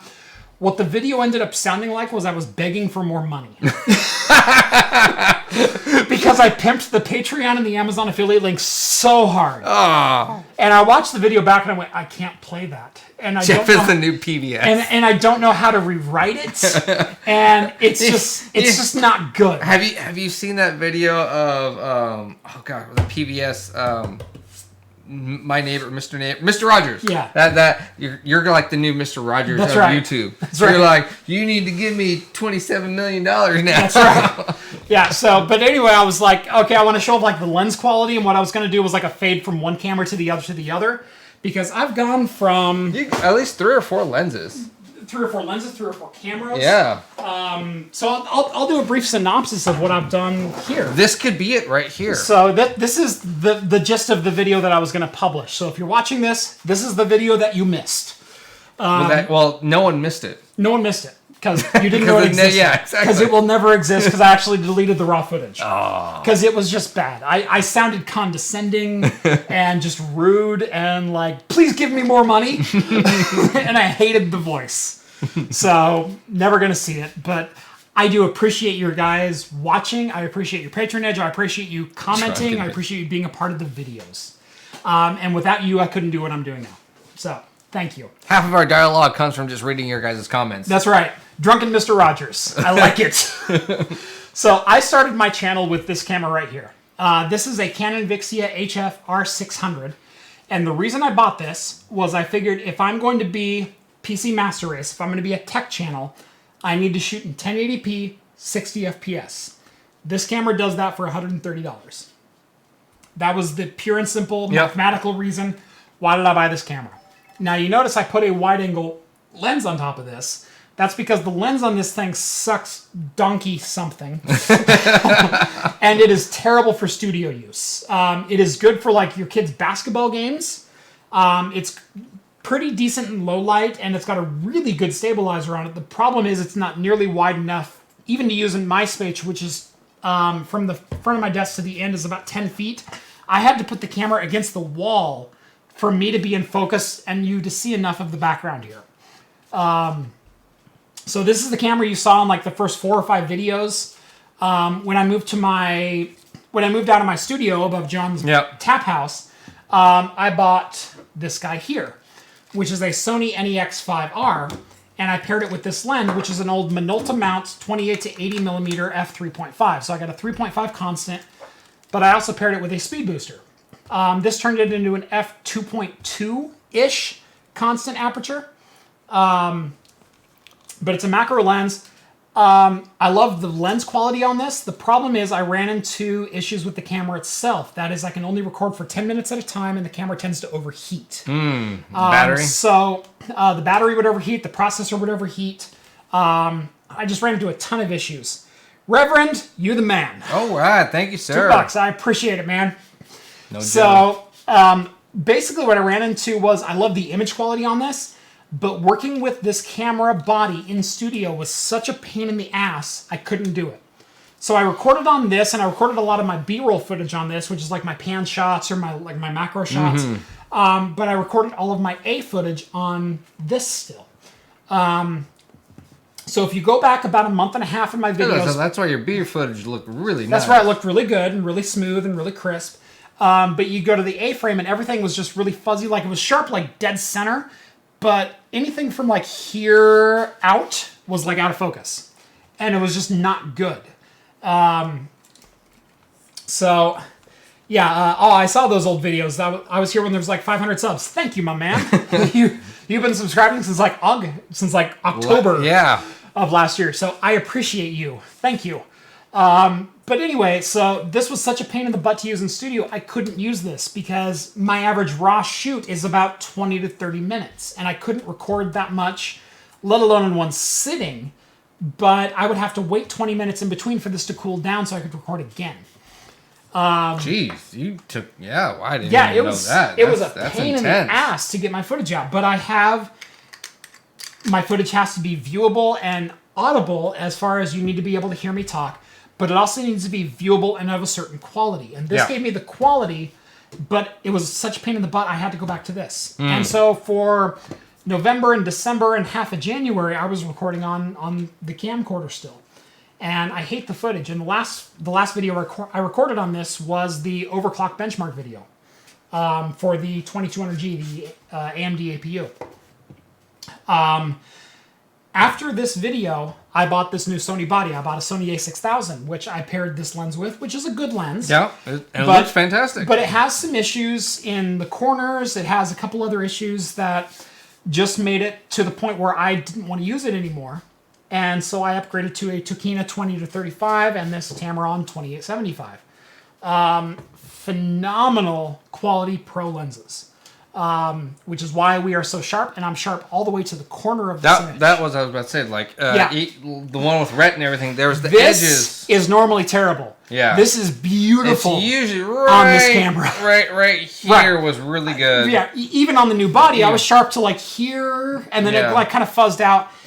This also offers some barrel distortion, so at the widest angle, there's a little bit of a curve it was to like the over image. here, your monitor looked a little curved. So this arm, this line right here, my monitor arm, and the top right there would have just a bow to it. And it's not a terrible view, and for portraits it wasn't bad, but for all the straight lines in my studio, it didn't work. So now I have this. And that was the gist of my video, but it came across as like me begging for you to give me more money so I could buy more free shit. And that's not what I wanted. I am so appreciative of this channel. I am so appreciative of your guys' viewership that I'm able to do this. And I see a future where I do this full time. I honestly do. I just come to drink. You just come to drink. I just come to drink. I invite you because you bring me booze. That's right. I mean, And John, I'm finishing my beer. I think we open the IPA. All right. I am actually pretty excited about this, and I don't think we'll finish this on screen, but this is Revision's Mosaic Revenge. Now, if you guys know anything about beer, which this is mostly a tech channel, but Mosaic is a very tropical and aromatic hop. It's the same hop that we had in the Widmer. It is the same hop, but this is 100%. It's a single hop IPA. Whereas the Widmer is a blend. They added Mosaic hops, but it's still only like 30% of the hops that they used. And this is a 9%, so this is a double. Double, yeah. So this is... Got it. I got it. Everyone thinks I'm really buff when I'm opening beers. I've actually got a little bottle opener that's about that big. It's just him grabbing it with his... Yeah. Ha-ha! All right, I wasn't reading chat that whole time, except for the donation, which I He was just like, yeah, oh my gosh, I can smell more money. I can smell that from here. Yeah. Oh man. Yeah, that hit my nose already. Oh. Right? I mean, it's just aromatic. Actually, that's great too. I mean, I can see right through that too. You can see me through the camera. That is a beautiful color. Right? It's just gold. Even on the short pour, a beautiful head. John, I'm flicking you crap for the short pour. Shut up! It's my beer. Oh my gosh, that smells... Steve, you're missing out on this one. I'm not even going to drink this. I'm just going to smell it all night. It tastes like it smells. Fantastic. That is just... Ooh, hey. Take the money and buy more free shit. You're the man. Thanks, man. Reverend, I love you. Oh, that smells fantastic. Oh, that is good. I don't want to call it a grassy taste. No, but it's very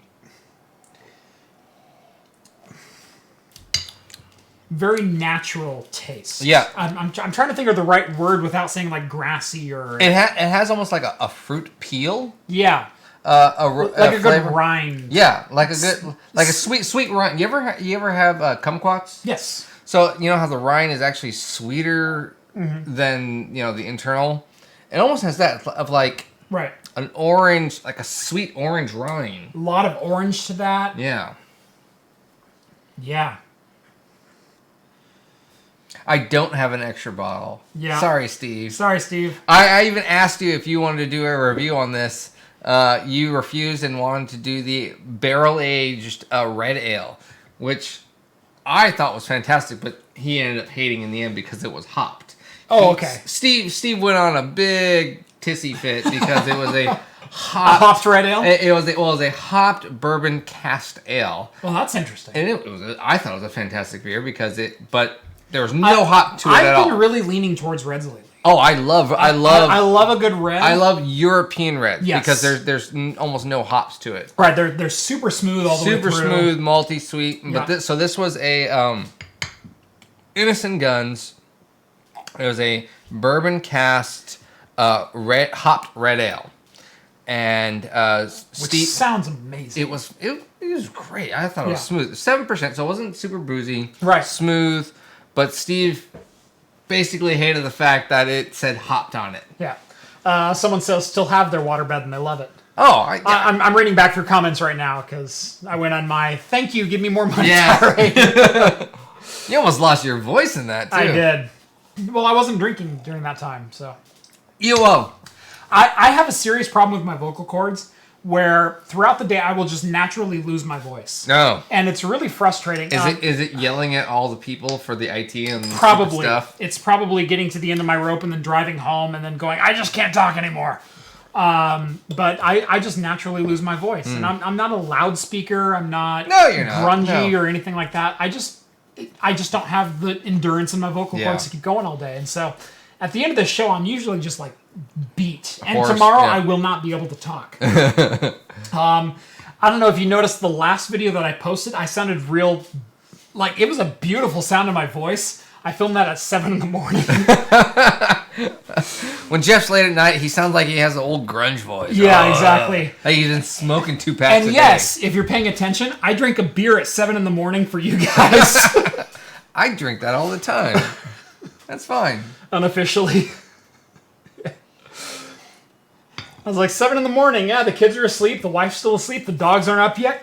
Let's film a video. What is it, like a Saturday? Thursday. I don't even go to work yet. Yep. There we go. I think it was a day that I was off, and it's like, oh no, it was a Friday. No, it was a Thursday. It was a Thursday afternoon. That's right. Or a Thursday morning, excuse me. It was a Thursday morning. It's off topic. So you want to... So I have just an annoyance. Sometimes I have to just get this off my chest. So this is the IT support story. Happened yesterday. Oh, try me. Okay. I've been in this business for like 13 years, I John. know. Okay, wait. A guy calls me up. Says he can't access this file in Explorer. Okay, so I go over there, take a look at his Explorer. For some reason, Explorer actually is freaking out. He's running on a piece of crap laptop. And it's just running slow. So I was like, okay, where is this file located? Because for some reason, Explorer was letting me manually type in directories and it would respond really quick. It was stuck on the quick access, or your quick links. Yep. And he's like, oh, it's always in that one.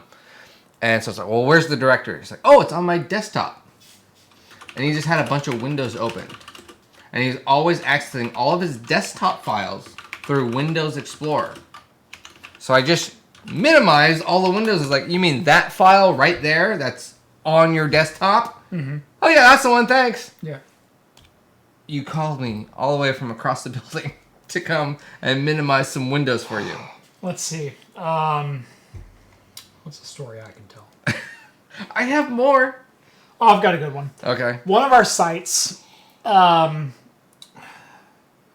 we had someone call up at about 2 in the afternoon that said, hey, there's some weird smells that are coming out of the server room. Okay? Okay. Okay.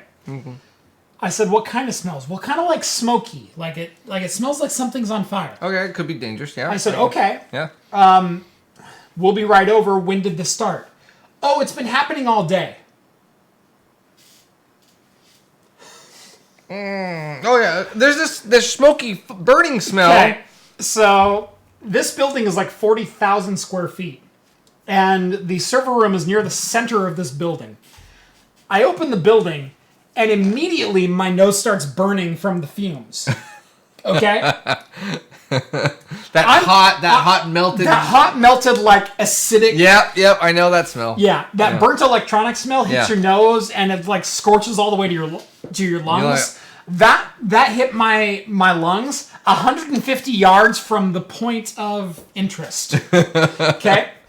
I walk in there and our UPS had gone nuclear. Our UPS batteries had like melted. And burned, and they were like burning up the side of the rack. I've had some melt. Okay, yeah. I know what you're talking about. So they dealt with a burning UPS in the server room, which I had monitoring on, but was still reporting accurate. Was still reporting 120 volts in and 118 volts out, and proper amperage in and out all day long. They dealt with that for 8 hours. Without calling anyone. Both of them had to go to the hospital for lung issues. Oh my, they're stupid. Okay? That's stupid. That's Yeah. I mean, I've never had anything with health. Yeah. That will top my anything with health seems to top mine. Yeah. Most of mine You are. didn't think the smell of burning plastic and electronics should alert you to the fact that something is wrong in your sight. Yeah. I just like. There's a slight smell. Oh, Right. because burning electronics is a normal smell in this area. Right. Jeff is real, fake news. I'm actually not real. No. Jeff is technically my imaginary friend that I actually astro project through my mind juice. That's right. John is so drunk and stoned right now that he is projecting me. Notice we never actually make contact. No. I don't hand him an item. If you've ever watched Time Cop, if we ever touch, we will explode. That's right. That's right. Is that Rhett? Rhett's on. Rhett's on. Yeah. He's been on for a while. Oh, okay. I haven't been able to see the comp. We need to switch those. Yeah. Oh, you worked 18 hours and got to be up at 4 a.m. Oh. Are you doing detective work, Rhett? Yeah.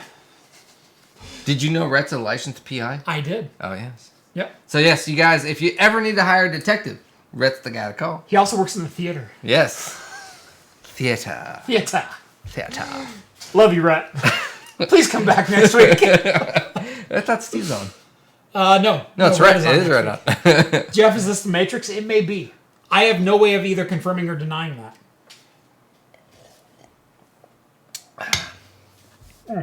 We are all just batteries.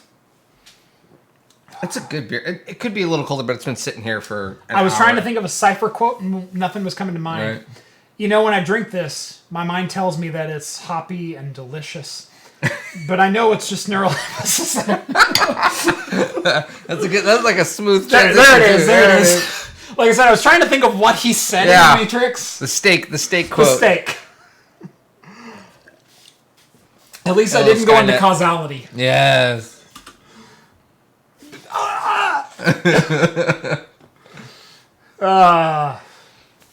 What else? We didn't get to the Oculus news. We didn't. You pulled it up. I pulled it up and then I went somewhere else. I don't know how important it is, but it's not important. It's not important. It's there. So some patents were discovered this week that Oculus has patented, obviously. Last year. A set of haptic VR gloves for VR. For 3 fingers. For 3 fingers, for your thumb and your 2 gripper fingers, which are really the only important ones. Well, I mean, if I'm grabbing, I guess, yeah. I guess bowling ball, you could use these, but, you know. Yeah, I mean, all it really matters is... Right. Yeah. When driving... Yeah! That's what's been missing in all of my, like, you know, driving simulators and GT. I drive a convertible. I can't flip the bird anymore. Oh, that's right. Yeah, huh? I can't do it anymore. Yeah, your convertible isn't that fast enough to get away. Right. I drive a 2003 Toyota MR2 for my commuter car. During the summer? During the winter. Oh, damn. I've actually had the top down every month this year. Really? And November and December. There's been days, yeah. It's been a mild winter. Now, the weird thing was last Monday, not this week, but last week, it mildly snowed last Monday. Yeah. It was 28 degrees. It was 58 on the way home. I had the top down on the way home. So we had snow on the ground in the morning, and then I had the top down on the way home. That was a great day. That was a classic Oregon day. Oh, yeah. Well, there was snow earlier this week, too, in the mountains, and not too far. I think Mount Angel or something. Yeah, like that. snow level was down to 500 feet this weekend. Something like that. And then it was like 68 degrees in a lot of other places in Oregon. Yeah, it was today. Today I drove home with the top down. Yeah. It's 60 degrees here today. Yeah. So it was beautiful day. Typical Oregon. And then I love Oregon because usually I try to go for a walk when I come home from work. And then it'll usually be, I'll check the weather. Oh, rain, get home. Oh, it's sunny. Yeah. Screw you, weatherman. Yep. Yeah, just like most other places in the country say this, but Oregon especially, don't like the weather, wait 5 minutes. Yep, pretty much. Yep. Whatever the weatherman says, it's the opposite. But unlike everyone else, where there's like 1,000 miles to see what's coming, we have no idea what's coming. Nope. And because we're in the Willamette Valley. We're between the Coastal Range and the Cascades, which is just west of the Rocky Mountains. So there's like 3 mountain ranges to start the U.S. And we're in the middle of the first 2. Yeah. And so the first mountain range can literally like take away a storm or intensify a storm to the point that there is no tomorrow. Oh, yeah. Yeah, not too long ago, there was like a bunch of flooding all throughout the coastline. Do you remember that? There was a bunch of flooding. Well, you sneezed the wrong direction. Tillamook will flood. Oh, yeah. Well, no, but yeah, I meant, like Right. Lincoln City and Yeah. everything. Yeah, that like was flooding on the major roads. I don't know if you remember Saturday. Saturday, I drove through the weirdest weather pattern I've ever driven through in my life. I don't know. I've driven. Maybe it was Friday. I've driven through hail, snow, and sunshine. Okay. So Friday, I'm driving home, or I'm driving. I don't want to give away positions. Okay. But I was driving north of Salem, Okay. and I come to and it's like overcast, partly sunny, somewhere in there. It's like 55 degrees. Mm-hmm. And I'm driving north, and all of a sudden my thermometer in my truck goes from 55 to 45. And I went, that was a really sudden temperature shift. And it starts raining slightly, just slightly sprinkling. And I'm like, okay, that's a little weird.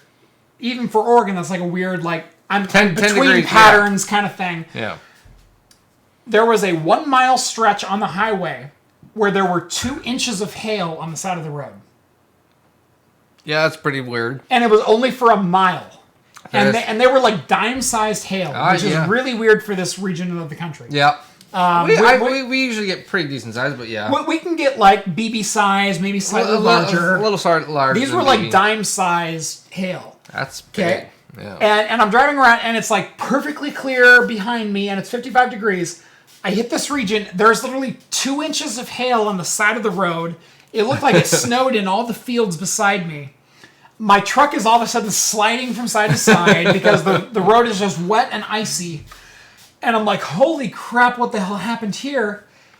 I drove for 1 mile, and the pavement was dry as soon as I got outside. I wouldn't doubt it, yeah. I wouldn't doubt it. And it was probably like sunny with birds chirping. Yeah, all of a sudden the birds came out. It's like a Disney movie. The sky opened up. Yeah. Yeah. It was weird. Everyone that was driving on the freeway was singing like Disney theme songs. You know why Captain Kirk went to space? To get as far away from Iowa as possible. It's colder in space. Oculus packed the There Haptic we Glove go. this week. There we go. All right, back to Oculus. So, one of the things that has plagued VR is the feeling of presence. The feeling of presence makes or breaks a VR experience. And I've said this before on the channel, but the feeling of being there, the feeling of not holding controllers and actually holding an object, that is what transforms VR from I have a screen on my face and I'm holding a controller to Ready Player One. To Ready Player One, or I'm somewhere else and this is magical. Yeah. Fallout 4 eclipses this boundary from I'm in my studio here playing VR to I am in the wasteland and I am actually shooting a ghoul who is running down at me. It is the feeling of presence. It is the feeling of actually being in the space, and the controls are being so natural that they are second nature to you, just like holding a gun or a tennis racket or a baseball bat or a hammer or anything else. This is potentially the future of VR as far as haptic feedback. And what this is if you're familiar with the iPhone and their haptic motion engine within the phone, where or the Apple Watch, where it feels like someone is actually tapping you. It's not a vibration. It's a feeling of something actually going tap, tap, tap on a specific point in your body. Yeah. That's what this is. They're doing it only on 3. Yeah. They're doing it on the thumb, pointer, and middle finger. Well, it looks like and possibly down in the wrist, yeah. although the wrist may be a controller. Yeah. It's kind of unsure from the patent filing. But getting haptic feedback all the way along your hand for at least half of your hand. And this could transform, I'm reaching forward and my hand is like passing through a desk, to I'm reaching forward and my hand is resting on a desk. Yes. Because you can feel the point of contact because of that tap that haptic feedback is able to generate. Also, positional data within your hand. How far am I bending just my pinky or my middle finger or anything else? Am I gripping this too tight? Am I actually gripping this? Am I actually gripping this? When do I let go? How tight is my grip? Am I actually holding on to this object When I reach out and hold something, Do I feel that object within my hand? Can I feel resistance? Is there that pressure that I feel that, you know? This could be the difference between holding a controller and holding a beer glass or a hammer or a gun or a sword. So not a lot of information beyond we know that Oculus has filed a patent for this. Back in 2016. 2016. So 2 years ago, they filed a patent under a blanket company, which is very common in things like this. Apple does this all the time. Oh yeah, I mean it's just to get ahead of the curve. It's a holding company. Yeah, it's a holding company. But very exciting for the potential future of VR and what this could mean, because I'm an early adopter of VR. I had the Oculus DK1, the DK2, and I bought consumer VR as soon as it was available. I got the Rift as soon as it was available. Oh, I remember you bringing it over to our house. Yeah. That was the DK2 that I brought to your house. We got sick on that thing. Yeah. Oh my gosh. Some space simulator. What was the nice thing about that is I could run it on a laptop. Yeah, but man, I mean, like everyone, I think I used to hold a bi-monthly poker night, and he brought it one time, and everyone at that poker night was like, bleh! Yeah. I bought a space flight simulator, which was really immersive if you were used to VR, but it was terrible if you weren't. Yeah, and everyone that came was not. Jeff was the only one who was like, oh, it's easy. I was like, this is totally amazing, guys. I'm looking around my spaceship. Look, I can look behind me. And I'm flying, and I'm flying with an Xbox controller. Yeah. And I'm sitting there, I'm like, this is so cool. And I'm like flying around and like buzzing a space station and whatnot. And John spends 2 minutes in that and goes... Yeah, basically was like, oh, this is horrible. I think Steve did the same thing. Yeah. It was just like, that's never going to work, guys. Yeah. This will never go. This is going to go the way of the Nintendo Palm. The glove. Or no, that's the red one, but what was the glove? Virtual Boy. Oh, the Power Glove. Power Glove, yeah. Power Glove and Virtual Boy. It's so bad. Oh. It's so bad. I don't know. It's come along. I really want some kind of Oculus or virtual machine goggles. I think it'd be cool. Yep. I was, for one, and I've mentioned this on the show before, I was, for one, really excited with the promise of augmented reality for everyday life. Google Glass is the prime example. Yep. I remember that, and I was really excited about that too. Especially when the initial video that they released. Mm-hmm. Didn't you have a Google Glass, or were you on the? One of my friends had one, and I got to try one. Yeah, I was on. I got to try one for about 2 hours of my life. Okay, I signed up to be a developer for one, and then Enterprise or Explorer. Yeah, Explorer program. And they were like, oh, for you can get it for half the cost, and I was like, I'm still not going to do that. That's stupid. Yeah. You know, it was still like $199 for me. I was like, there's no way my wife's going to let me justify a toy. No, it was $1,500. Or yeah, something like that. I was like, there's no way my wife's going to let me justify paying this much. And I was like, screw this. It was totally a marketing thing on their end. Yeah. To be like, listen how much money we've already made. Yeah. No. I really wish they still continue to develop that technology. I really think it's really cool. Mm-hmm. Probably won't though. Mm-hmm. What was it? The camera. People got so upset about the camera and it constantly is always on record. Right, because I can reach up to my temple and go tap and take a picture or a video. A video, and then it also had the identity. Someone asked a question about a Chinese motherboard. I'll answer that in just a second. I did read it, but go ahead. No, I'm okay. Basically fine. Yeah.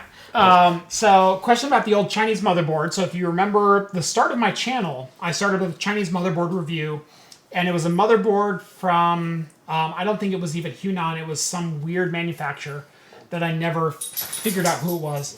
But it did not have heat sinks on the VRMs. And I mentioned I would not overclock on this board, and I would not use a high wattage CPU on this board. Door? Yeah. I'll get it. Yeah, you want to get it? Yep. So, the question is, how was I able to monitor temps on the VRMs? I was actually not able to monitor temps on the VRMs. The VRMs technically had a thermometer on them, or a thermistor, or whatever you want to call them. But it was reading 120C at all times, whether the computer was idle or at full load, which to me is a bogus reading. There was also another thermistor on the VRMs which read 0. which to me is there's two thermistors on the board, and they're both feeding the default readings, which is both 0 and 120. So I actually have... Is it over there? Where's it at? No one's on screen! No one's on screen! Oh, God! Ah! I don't have it. I have an infrared thermometer, one of the infrared laser thermometers that you can use. I was able to read my VRMs with the 2667, and I was peaking at about 89C, which sounds hot if you're thinking of a processor, is not hot for VRMs. The VRMs are rated at an optimal temperature rating of 100C, which means they can operate at 100C for 5 years with zero problems. So while I was concerned about the temperature with the 2667, it's also a 135 watt TDP CPU, but it only draws about 105 to 110 watts at full tilt. I wasn't overly concerned. Now, I did end up putting a top-down cooler. I put that that Shuriken cooler on there, which worked very well. Jeff's ass was still on screen. It's a good ass. It's a really good ass. Steve would notice. That's right. Thank you, Steve. That's why I have you on the show, to notice my ass. The problem is if you put too much more voltage or wattage through those VRMs, they're going to heat up to the point that they're going to be unstable. And I already have concerns about the quality of the motherboard. I have even more concerns for the quality of the VRMs, for the quality of the voltage delivery, how efficient is it going to be, where's the breaking point. And I think getting up to like a 2680 V2, which is now a viable CPU at about $150, it's a 10-core 2.9 with a 3.4 turbo. It's a hell of a CPU. That's a hell of a CPU. Hell of a CPU. That is a 135 watt TDP CPU, which will draw 135 watts out of that board, which is 25 more watts than I was seeing. You'll probably see 100C on those VRMs. I wouldn't overclock at all. What's a good X79 motherboard for overclocking? Hunan actually makes a very good... you'll see it as the yellow motherboard. But it's a motherboard that has yellow PCI Express and an I/O shield on it. I don't know any better way to describe it other than the color, but it's yellow. And that is Google yellow. That is probably the best quality Chinese-made X79 motherboard you can get. You can get it on AliExpress. I have not seen it on either Amazon or eBay. You can only get it on AliExpress. And in fact... I believe Tech Yes City may have done a review of this board maybe about a month ago. Maybe it was the green motherboard, but the green one's also another very good one. So check out Tech Yes City. In fact, I'll look that up real quick. Hey, curious, while you're looking that up, how long was yours and Rent's video? Mine and Steve's video was 1 hour and 58. Okay. So was that the longest? So thank you very much for joining us here. No, we got Tech Yes City coming up right now. So this is Tech Yes City. This is Brian coming to you live. He's a great YouTuber. I love Brian. Wish I've been able to meet him. I have never run into him at any conferences, but I hope to someday. He did an X79 video not long ago. Trying to remember where it was. Cheap? No, that's not it. Somewhere in here, he did an X79 Hunan motherboard recently. And I actually commented on the video. And I think I'm the most liked comment on that video. Because you all like me, apparently. But he did... cheap X79 that's what I was saying, yeah. AliExpress. Here it is. So he did this video not long ago. And I'll see if I can add this down to my video description as well. This is probably one of the best motherboards available from a non-traditional manufacturer that is good for overclocking. Beat Steve's. Do you mean Tech Azus City? No, he didn't sign the NDA. That B360 motherboard he happens to have is just a B360 motherboard. I don't know where he got it.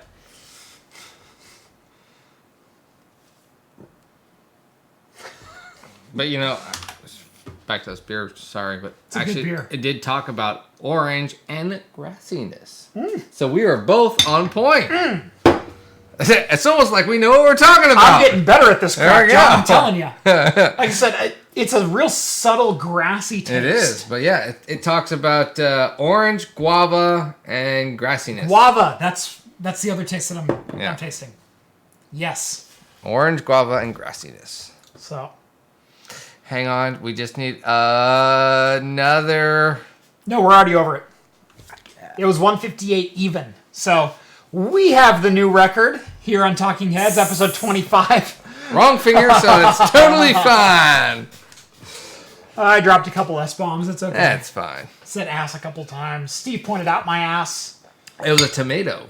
That's right. It was a tomato the whole time. If you are not part of Jeff's Patreon, you don't get Which, the joke. Kevin, you are now part of my Patreon. Yeah, thanks, Kevin. Join my Discord. You will see the tomato that we're talking about. That's totally cool. It's awesome. Also, by doing this, you get to talk to me, Steve, and Rhett, and Jeff. And me. And all the other people that we have conversations with throughout the day. Yep. Throughout the week. Today we're talking about the beers that we liked. So we got into some family discussion. What else did we talk about today?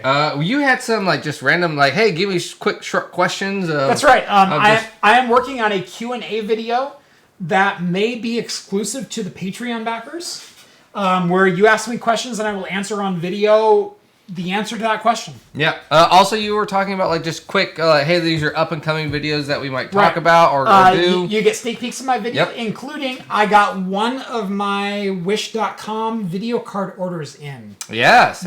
You got a brief picture of what that package looked like. So it's cool if you join Jeff's Patreon, you get these little snippets throughout the week of what's coming up, and then you can ask questions. We joke around. It's fun. What am I working on this week? Yep. What will I be working on next week? Ask me any questions in between. Ask John any questions in between. Yeah. We talk beer. We talk tech. We talk whatever Games, we happen to be everything. talking about. It's just. We had a Sea of Thieves conversation come up today. We had. Yeah. So if you're not on Jeff's Patreon, We had Zima and Glitter Beer. right? Yeah. So if you're not on Jeff's Patreon, it's a minimum of $1. You can do whatever you want, but a minimum of $1 Right. per month. He would love more, but he's not begging. Yep. And what I do is I charge the first video of every month, and I try to give some exclusivity to the videos when time allows. On YouTube, I'm trying to post one video a week, and if I get a video done early, I'll give you access to it as soon as it's done. Yeah. Regardless of my deployment schedule. So, the gay Star Trek question. Don't forget about the gay Star Trek question. Yes. That was I actually was like, okay, let's bring this up now, but no, it's fine. We don't need to the bring question was... All right, you want to bring it? That's fine. The question was posed, if I could go gay for one Star Trek character, who would it be? Yes. And if you join my Patreon, you'll get the You'll answer. know exactly what it is. I actually answered 2 of them. Yes, you did. There was 1, 2A, and 2B. So please, join my Patreon, and you'll find out who I'm gay for on Star Trek. Rhett's just all And I think that's a good investment. yeah, let's do that. Thank you for watching episode 25 of Talking Heads. I'm Jeff. I'm John. Thank you so much. Craft Computing, Hops and Brews. Look us up. Thank you so much for joining us. Keep watching my videos. Keep liking. Keep subscribing. If you're already here, I'm assuming you're subscribed. We will see you next week. Same bat time, same bat channel. Same truck time, same truck channel. The bat juicy. Thanks, guys. Cheers. Where's my close button?